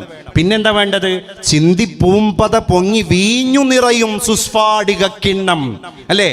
പത പൊങ്ങിയിട്ട് വീഞ്ഞിങ്ങനെ നിറഞ്ഞു പൊങ്ങുന്ന വാറ്റുചാരായത്തിന്റെ ചഷകം, അതാണ് സുസ്ഫാടിക കിണ്ണം, സ്ഫടിക കിണ്ണം, മനോഹരമായ ഒരു ചഷകം. പിന്നെ എന്താ വേണ്ടത്? കാന്തേയൻ അരികത്തിളം തന്നലായി നീ പാടാനുമുണ്ടെങ്കിലോ കാന്താരസ്ഥലി പോലും ഇന്നിവനുഹാ സ്വർലോകമാണോമലേ. അങ്ങനെയുള്ളൊരു ലോകത്ത് നമ്മൾ ജീവിച്ചുകൊണ്ടിരിക്കുകയാണ്. ഈ മുദ്രാവാക്യം റുബായിയാത്തിൽ പ്രത്യക്ഷപ്പെട്ട പഴയ കാട്ടറബി, 6-ാം നൂറ്റാണ്ടിലെ കാട്ടറബിയുടെ ജീവിതത്തിൻ്റെ മുദ്രാവാക്യം ഇന്ന് ലോകത്ത് ഉയർത്തിപ്പിടിക്കുന്ന ഒരു പുതിയ തലമുറ സോഷ്യൽ മീഡിയയിലൂടെ വളർന്നു വരുമ്പോൾ മാതാപിതാക്കളെ തിരിഞ്ഞു നോക്കണം എന്ന ഒരു ആജ്ഞാനമേ അവരുടെ മനസ്സിലില്ല. അവർ പറഞ്ഞ എന്താണ്? അവരുടെ ജീവിതത്തിൻ്റെ ഇടയിൽ ഒന്ന് ശയ്യ കൊണ്ടപ്പോൾ, രമിച്ചപ്പോൾ, ആശ്ലേഷിച്ചപ്പോൾ, പരസ്പരം പരിരംഭണം നടത്തിയപ്പോൾ ആ ക്രീഡാവീല രസങ്ങൾക്കിടയിൽ പിറന്നുപോയവരല്ലേ നമ്മൾ, അല്ലേ? എന്ത് വലിയ പിന്നെ ഒരു പ്രഖ്യാപനമാണ് അവർ നടത്തിയത്. മാതൃപിതൃ ബന്ധങ്ങളുടെ ഗരിമ എത്രയേ ഉള്ളൂ എന്നാണ് അവർ പറഞ്ഞത്, അല്ലേ? നമ്മൾ ഈ അനുഭവിച്ചുകൊണ്ടിരിക്കുന്ന കാറ്റാടി മരങ്ങളുടെ കാറ്റും സ്വച്ഛന്തമായ തണലും ഒരു ശൂന്യത പോലെ അതാണ്ട് കടപുഴകുമ്പോൾ നമുക്ക് ബോധ്യപ്പെടും, ഈ തണലിപ്പം ഇല്ലല്ലോ. അപ്പൊ പറയും, ഇവിടെ ഒരാളുണ്ടായിരുന്നു, ഒരു ആൽത്തറ, ഈ തറയുടെ മുകളിൽ ഒരു ആൽമരം ഉണ്ടായിരുന്നു, അത് കടപുഴകി, അച്ഛൻ മരിച്ചതാ, ബാപ്പ പോയതാണ്. ഇപ്പം അടുത്ത് ഞാൻ കൽപ്പറ്റ നാരായണ മാഷെ ആശ്വാസം എന്നൊരു കവിത വായിച്ചു. നമ്മളൊക്കെ വായിക്കണം. അതിനകത്ത് പറയുന്നുണ്ട്, അമ്മ മരിച്ചപ്പോൾ ഒരു +2കാരിയായ പെൺകുട്ടി മരിച്ചുപോയ അമ്മയെ പറ്റി എഴുതിയതാണ്. അമ്മ മരിച്ചപ്പോൾ ആശ്വാസമായി. എന്നെ കേൾക്കുന്ന പ്രിയപ്പെട്ട പെൺകുട്ടികളെ, ആൺകുട്ടികളെ, നാരായണൻ മാഷ് അമ്മ മരിച്ചുപോയപ്പം മരിച്ച അമ്മയുടെ മോള് അമ്മ മരിച്ചപ്പോൾ ആശ്വാസമായി എന്നെഴുതാൻ കാരണം എന്തെന്ന് കവിത അവസാനിക്കുമ്പോൾ നിങ്ങൾക്ക് ബോധ്യപ്പെടും. വേറൊന്നും ഞാൻ അതു സംബന്ധിയായിട്ട് പറയുന്നില്ല. കാരണം എന്താണ്? അമ്മ മരിച്ച ഒരു വീട്ടില് ആശ്വാസം നൽകാൻ ബന്ധുമിത്രാദികളും സുഹൃത്തുക്കളും 3 ദിവസം വരെ നമ്മളെ കൂടെ കൂടിയാടും. അത് കഴിഞ്ഞാൽ അവരൊക്കെ തന്നെ ഇന്തപ്പക്കം അന്തപ്പക്കം, ആ ഊര് ഈ ഊര്, അങ്ങനെ പോകും അവരവരുടെ ഊരിലേക്ക്. പിന്നെ നമ്മളിങ്ങനെ ഒറ്റപ്പെടും. നമ്മൾ വീട്ടിൽ, അമ്മയില്ലാത്ത വീട്ടിൽ, അല്ലേ? അമ്മയില്ലാത്ത വീട്ടിലെ അടുക്കളയിൽ ഒരു കസേരയിട്ടിട്ട് ഇരിക്കുന്ന രംഗൊന്ന് നിങ്ങൾ ഇപ്പം നെഞ്ചത്ത് കൈ വെച്ച് ചിന്തിക്ക്. വെള്ളം ഇങ്ങനെ തിളക്കാൻ, ബടുക്കണി ഞങ്ങളെ ഭാഗത്ത് പറയുന്ന പഴയ ഭാഷയാണത്. അവിടെ അടുപ്പിന്റെ മുകളിൽ അടുപ്പത്തേക്ക് വെച്ച പാത്രത്തിലെ വെള്ളം ഇങ്ങനെ തിളക്കാണ്, ഏങ്ങലടിച്ച് കരയും പോലെ തിളക്കാൻ. അമ്മയില്ലാത്ത വീട്ടിലാണ് ആ വെള്ളം തിളക്കണത്. കഞ്ഞി വിളമ്പിയത് ആ അടുക്കളയിലാണ്. അമ്മയില്ലാത്ത വീട്ടിലാണ് ഒരു കഞ്ഞിപ്പാത്രം എന്നെ നോക്കിയിരിക്കുന്നത്. അപ്പൊ ഈ കുട്ടി എഴുതിയതാണ്, അമ്മ മരിച്ചപ്പോൾ ആശ്വാസമായി, ഇനി എനിക്ക് ധൈര്യമായി അത്തായ പഷ്ണി കിടക്കാം, അല്ലേ? അമ്മ മരിക്കുന്നതിൻ്റെ മുമ്പ് ധൈര്യമായിട്ട് അത്തായ പഷ്ണി കിടക്കാൻ കഴിയൂല. എന്താ കാര്യം? രാത്രി ചോറ് കഴിക്കാതെ കിടന്നുറങ്ങിക്കഴിഞ്ഞാൽ ഞങ്ങളെ ഭാഗത്തൊക്കെ മാതാക്കൾ വന്നിട്ട് കിടന്നുറങ്ങണ മക്കളെ വിളിച്ചിട്ട് പറയുന്നൊരു കല്ല് വെച്ച കള്ളമുണ്ട്. എന്താണറിയോ? രാത്രി ചോറ് കഴിക്കാതെ ഉറങ്ങിയാൽ ഒരു പ്രാവിൻ്റെ ഇറച്ചി എൻ്റെ മേത്തുനിന്ന് കുറഞ്ഞു പോകുന്നു. ഒരു പ്രാവിനോളം വരുന്ന മാംസം നമ്മുടെ ശരീരത്തിൽ നിന്ന് ഇല്ലാതാവും. എന്തിനാ പറഞ്ഞത്? അമ്മ മോള് ഭക്ഷണം കഴിക്കാതെ കിടന്നാൽ അമ്മക്ക് ഉറക്കരൂല, കുട്ടിക്കൊരു കുഴപ്പമില്ല. നേരം വെളുക്കോൾ അവൾ ഉറങ്ങും, ഒരു കുഴപ്പമില്ല. അവൾക്കിപ്പോൾ ശല്യം വിളിച്ചുണർത്തുന്നതാണ്. അപ്പം ഈ കുട്ടി എഴുതി, ആശ്വാസമായി, ഇനി എനിക്ക് ധൈര്യമായിട്ട് അത്തായ പഷ്ണി കിടക്കാം. എന്നെ ഇനി ആ ആത്മാർത്ഥതയോടുകൂടെ വിളിച്ചുണർത്താൻ ഈ വീട്ടിലൊരാളില്ലല്ലോ. അമ്മ എന്ന ശൂന്യത നമ്മളിലുണ്ടാക്കുന്ന വേദനയുടെ ആഴാണ് ഈ വരി. നമ്മൾ മനസ്സിലാക്കണം. അത് കഴിഞ്ഞിട്ട് അടുത്ത വരി എന്താ അറിയോ? ഇനി എനിക്ക് കുളിക്കാൻ പോയിട്ട് ഇറ്റിറ്റ് വീഴുന്ന എൻ്റെ കാർക്കൂന്തൽ തുവർത്താതെ നടക്കാം. കാരണം ഇഴവിടർത്തി നോക്കിയിട്ട്, മകളെ തലയിൽ വെള്ളം കയറിയാൽ പനി പിടിക്കും, ജലദോഷം വരും എന്ന് പറയാൻ എൻ്റെ അമ്മയില്ല. അതുകൊണ്ട് എനിക്ക് കുളിക്കാൻ പോയാൽ ഇനി മുടി തുവർത്തേണ്ട ആവശ്യമില്ല. മൂന്നാമത്തെ വരി എന്താ അറിയോ? ഇനി എനിക്ക് നാളെ നട്ടുച്ച നേരത്ത് നമ്മുടെ വീട്ടിൻ്റെ ഉമ്മറത്തെ മുറ്റത്തെ ആൾമറ, കിണറിൻ്റെ ആൾമറയുടെ മുകളിൽ ഇരുന്നിട്ട് ഉറക്കം തൂങ്ങി പുസ്തകം വായിക്കാം.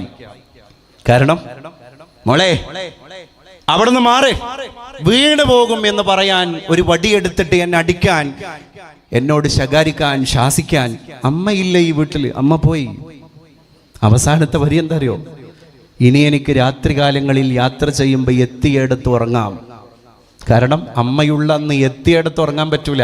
മാമൻ്റെ വീട്ടിലേക്കാണ് പോകുന്നത് അമ്മേ, എൻ്റെ ഫ്രണ്ടിൻ്റെ വീട്ടിലേക്കാണ് പോകുന്നത് അമ്മേ, എൻ്റെ ജോലി സ്ഥലത്തേക്കാണ് പോകുന്ന അമ്മേ എന്ന് പറഞ്ഞിട്ട് രാത്രി വീട്ടിൽ നിന്ന് ഇറങ്ങി KSRTC ബസ് കയറിയിട്ട് പോയാൽ മാമൻ്റെ വീട്ടിൽ എത്തണം അമ്മക്ക് ഉറങ്ങാൻ.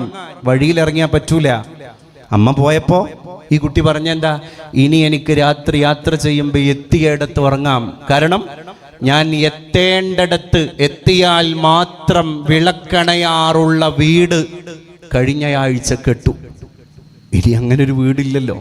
ആ വീട് കെട്ടു, അമ്മ മരിച്ചു.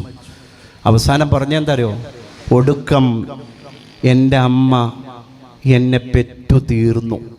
ആ വാക്കുനോക്ക് നിങ്ങൾ. അപ്പം നമ്മൾ പ്രസവിച്ച് നമ്മൾ ഭൂലോകത്ത് ജാതനായപ്പോൾ നമ്മളെ അമ്മ നമ്മളെ പെറ്റു തീർന്നില്ലേ? ഇല്ല എന്നാണ് കൽപ്പറ്റ നാരായണൻ മാഷ് മലയാളിയെ പഠിപ്പിച്ചത്. എപ്പോഴാ നമ്മളെ അമ്മ എന്നെയും നിങ്ങളെയും പെറ്റു തീർന്നത്? അമ്മയുടെ ഭൗതിക ശരീരം ശ്മശാനത്തിലേക്ക് എടുത്ത് കുഴിമാടത്തിൽ നമ്മൾ ഇറക്കി വെച്ചപ്പോഴാണ് അമ്മ എന്നെയും നിങ്ങളെയും പെറ്റു തീർന്നത്. അപ്പം എന്താണ്, നമ്മൾ ഓരോ സ്ഥലത്തേക്ക് യാത്ര ചെയ്യുമ്പോൾ അമ്മ പ്രസവ വേദനയോടുകൂടെ വീട്ടിലിരിക്കുന്നത്. എൻ്റെ കുഞ്ഞ് പോയിട്ട് എന്തായി, എന്തെങ്കിലും സംഭവിച്ചോ, വിശക്കുന്നുണ്ടോ, ഭക്ഷണം കഴിച്ചോ? അമ്മ എപ്പോഴാണ് എന്നെയും നിങ്ങളെയും പെറ്റു തീർന്നത്? അമ്മ പോയി കിടന്നപ്പോൾ. അവസാനത്തെ വരിയിൽ നാരായണ മാഷ് മലയാളിയോട് പറയാണ്, ഇനി ശരീരവേദന കൊണ്ടല്ലാതെ മനോവേദന കൊണ്ട് ഭൂമിയിൽ ഒരാളും കരയൂല.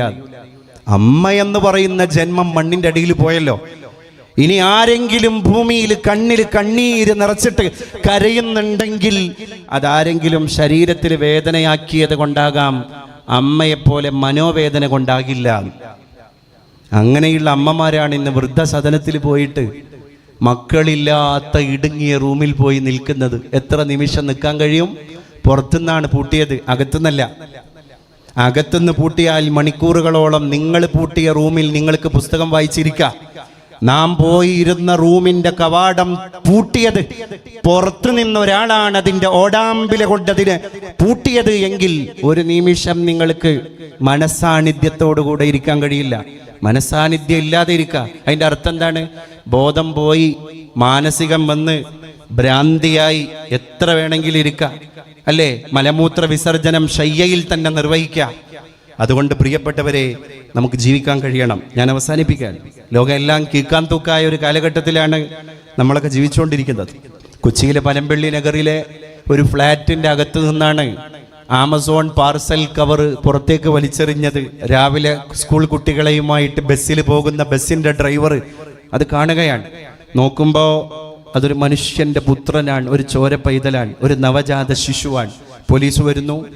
ഈ ആമസോൺ പാർസൽ കവറിലാണ് ഈ കുട്ടിയെ അടക്കം ചെയ്തത്. അത് ഏത് ഫ്ലാറ്റിൻ്റെ അഡ്രസ്സിലാണ് വന്നത്? ആ ഫ്ലാറ്റിലേക്ക് പോയി നോക്കുന്നു, അവരെ പരിശോധിക്കുന്നു. അവസാനം അവിടെയുള്ളത് ഒരു അച്ഛനും ഒരു അമ്മയും അവിവാഹിതയായ 23 വയസ്സുള്ള ഒരു മകളും മാത്രമാണ്.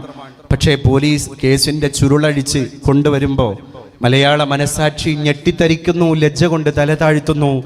ആ 23-കാരിയായിരുന്നു അത്രേ ഈ ചോരപ്പൈതലിൻ്റെ അമ്മ, അവിഹിതമായ അമ്മ.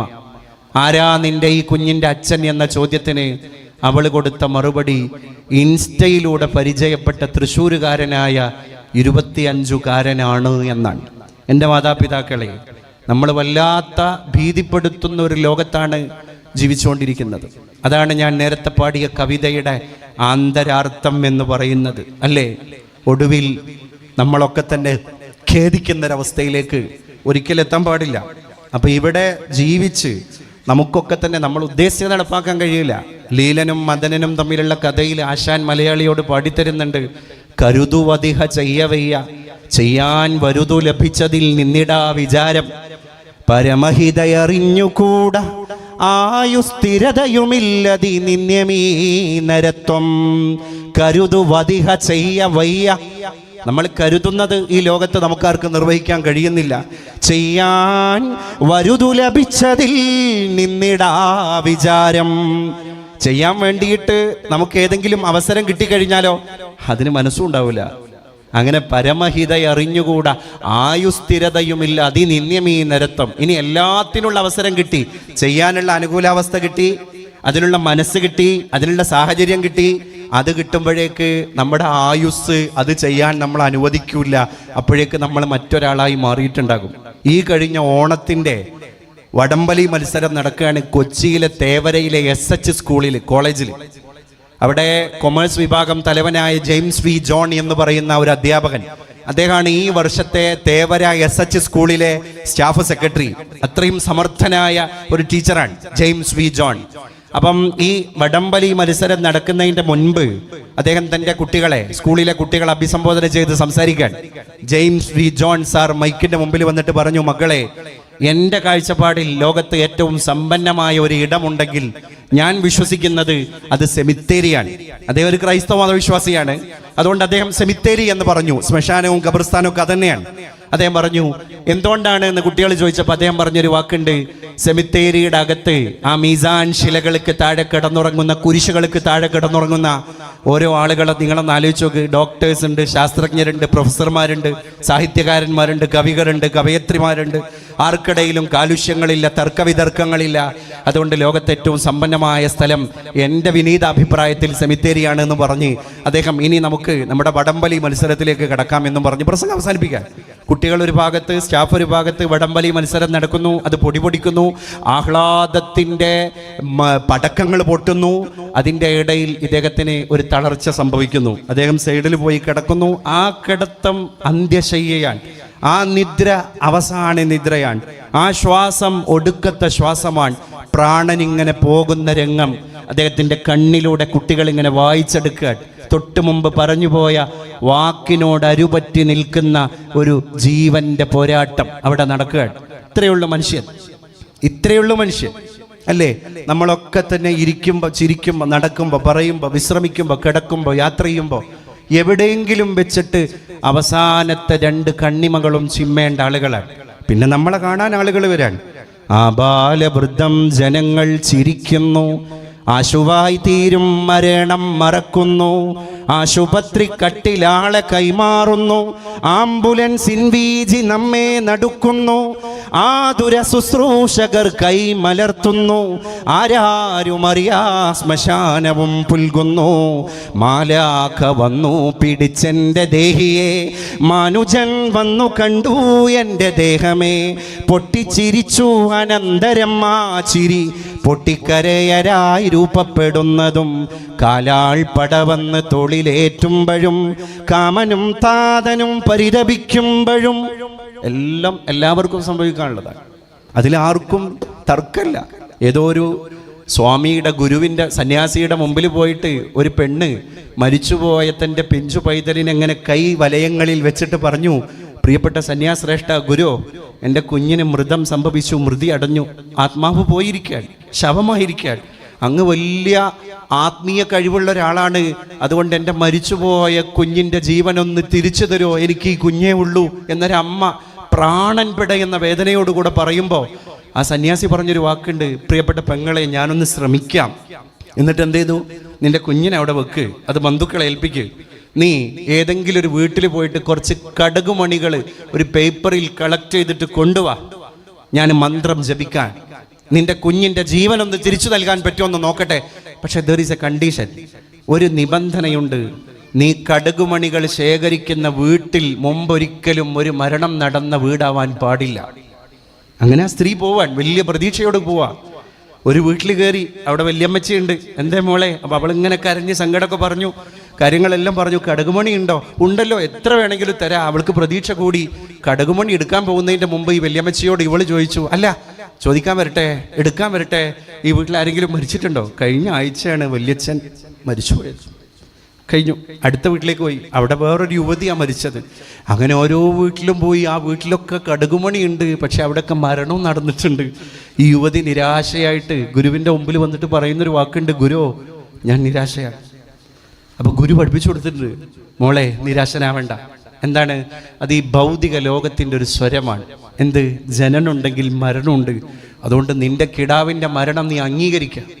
അതിൻ്റെ ശേഷക്രിയകളെ നമുക്ക് ഭക്ത്യാദര പുരസ്സരം നിർവഹിക്കാം. നിന്റെ കുഞ്ഞിൻ്റെ ആത്മാവിൻ്റെ നിത്യശാന്തിക്ക് വേണ്ടി നമുക്ക് പ്രാർത്ഥന നടത്താം. അങ്ങനെയാണ് ലോകം അവസാനിക്കുന്നത്. അതുകൊണ്ട് പ്രിയപ്പെട്ടവരെ, ഉള്ളതിനെ ഉൾക്കൊള്ളാനേ കഴിയുള്ളൂ. ടെക്നോളജി എത്ര വളർന്നാലും മരണത്തിൻ്റെ മാലാഖക്ക് മണികെട്ടി ആ മാലാഖയെ പിടിച്ചു നിർത്താൻ ലോകത്തൊരു ശക്തിക്കും കഴിയൂല. സമയമാകുമ്പോൾ പോവുക, പോകുന്നതിൻ്റെ മുമ്പ് ജീവിക്കാൻ ആവശ്യമായ പാതയം നമ്മൾ തയ്യാറാക്കുക. എല്ലാം നല്ലതിനാകട്ടെ. ഈ നല്ല മുഹൂർത്തത്തിലേക്ക് എന്നെ ക്ഷണിച്ചതിനും സ്നേഹവായ്പോടുകൂടെ നിങ്ങൾ എന്നെ സ്വീകരിച്ചതിനും എന്നെ ഇത്ര നേരം വളരെ ക്ഷമയോടെ നല്ല അച്ചടക്കമുള്ള മക്കളായി അല്ലെങ്കിൽ പ്രിയപ്പെട്ട സഹോദരങ്ങളായി പുറത്തുള്ള പ്രിയപ്പെട്ട സ്നേഹിതരൊക്കെ ഈ നിന്നതാണ്, പ്രസംഗം തുടങ്ങുമ്പോൾ നിന്നതാണ്. അവർ വളരെ അസ്വസ്ഥരാണോ എന്താ എനിക്കറിയൂല. നിങ്ങളുടെ അസ്വസ്ഥതകളിൽ ഞാൻ വ്യക്തിപരമായിട്ട് നിങ്ങളോട് ക്ഷമ ചോദിക്കുന്നു. എന്നെ സ്നേഹവായ്പോടുകൂടെ സ്വീകരിച്ച അല്ലെങ്കിൽ ഇങ്ങനെ ഒരു പരിപാടിയിലേക്ക് ക്ഷണിച്ച, ഇങ്ങനെയുള്ള മാനവ സൗഹൃദത്തിൻ്റെ വിശാല മനസ്കത ബോധിപ്പിച്ച ഈ ക്ഷേത്രത്തിൻ്റെ ഭാരവാഹികൾക്ക്, അതുപോലെ തന്നെ ഇതിൻ്റെ തന്ത്രിയടക്കമുള്ള മുഴുവൻ വക്താക്കൾക്കും എൻ്റെ ഹൃദയത്തിൻ്റെ അടിത്തട്ടിൽ നിന്നുള്ള ഒരുപാട് അകൈതവമായിരിക്കുന്ന കടപ്പാടുകളും ഞാൻ അറിയിക്കുകയാണ്. സുകുമാർ അഴീക്കോട് സാറ് പറഞ്ഞൊരു വാക്കുണ്ട്, മാനവികത എന്നൊക്കെ പറഞ്ഞാൽ അതാണ് ഞാൻ പറഞ്ഞത്. മാനവികത എന്ന് പറഞ്ഞാൽ അത് സന്യാസത്തിൻ്റെയും തോന്യാസത്തിൻ്റെയും ഇടയിലുള്ള ഒരു ജീവിത വിന്യാസമാണ്. അതേ ഉദ്ദേശിച്ച സന്യാസം വൈഡാല പ്രതികന്റെ സന്യാസാണ്, അല്ലാതെ നമ്മളെ ഭക്തിയോടുകൂടെയുള്ള ഗുരുക്കൾ നടത്തുന്ന സന്യാസത്തെ അല്ല. വൈഡാല പ്രതികൻ എന്ന് പറഞ്ഞാൽ എന്താണ്? വൈഡാല പ്രതികൻ എന്ന് കൃത്രിമത്വമായ അങ്ങനെ വ്യാപാരം നടക്കുന്ന കുറെ സ്ഥലങ്ങളുണ്ടല്ലോ. അപ്പൊ അതും അല്ലാതെ തോന്നിയാസം ഇല്ലാതെ അതിൻ്റെ ഇടയിലുള്ള ജീവിത വിന്യാസമാണ് മാനവികത എന്ന് അഴീക്കോട് സാറിൻ്റെ ഒരു പ്രഭാഷണത്തിൽ ഞാൻ കേട്ടത്. ഇത്തരണത്തിൽ ഓർത്തു പോവുകയാണ്. ഈ നല്ല സദസ്സിന് എൻ്റെ വിനീതമായ അഭിവാദ്യങ്ങൾ അർപ്പിച്ച് നല്ലത് വരട്ടെ എന്ന് പ്രാർത്ഥിച്ച് ഞാൻ ഉപസംഹരിക്കുന്നു. ജയ് ഹിന്ദ്. നിങ്ങൾക്ക് നന്ദി.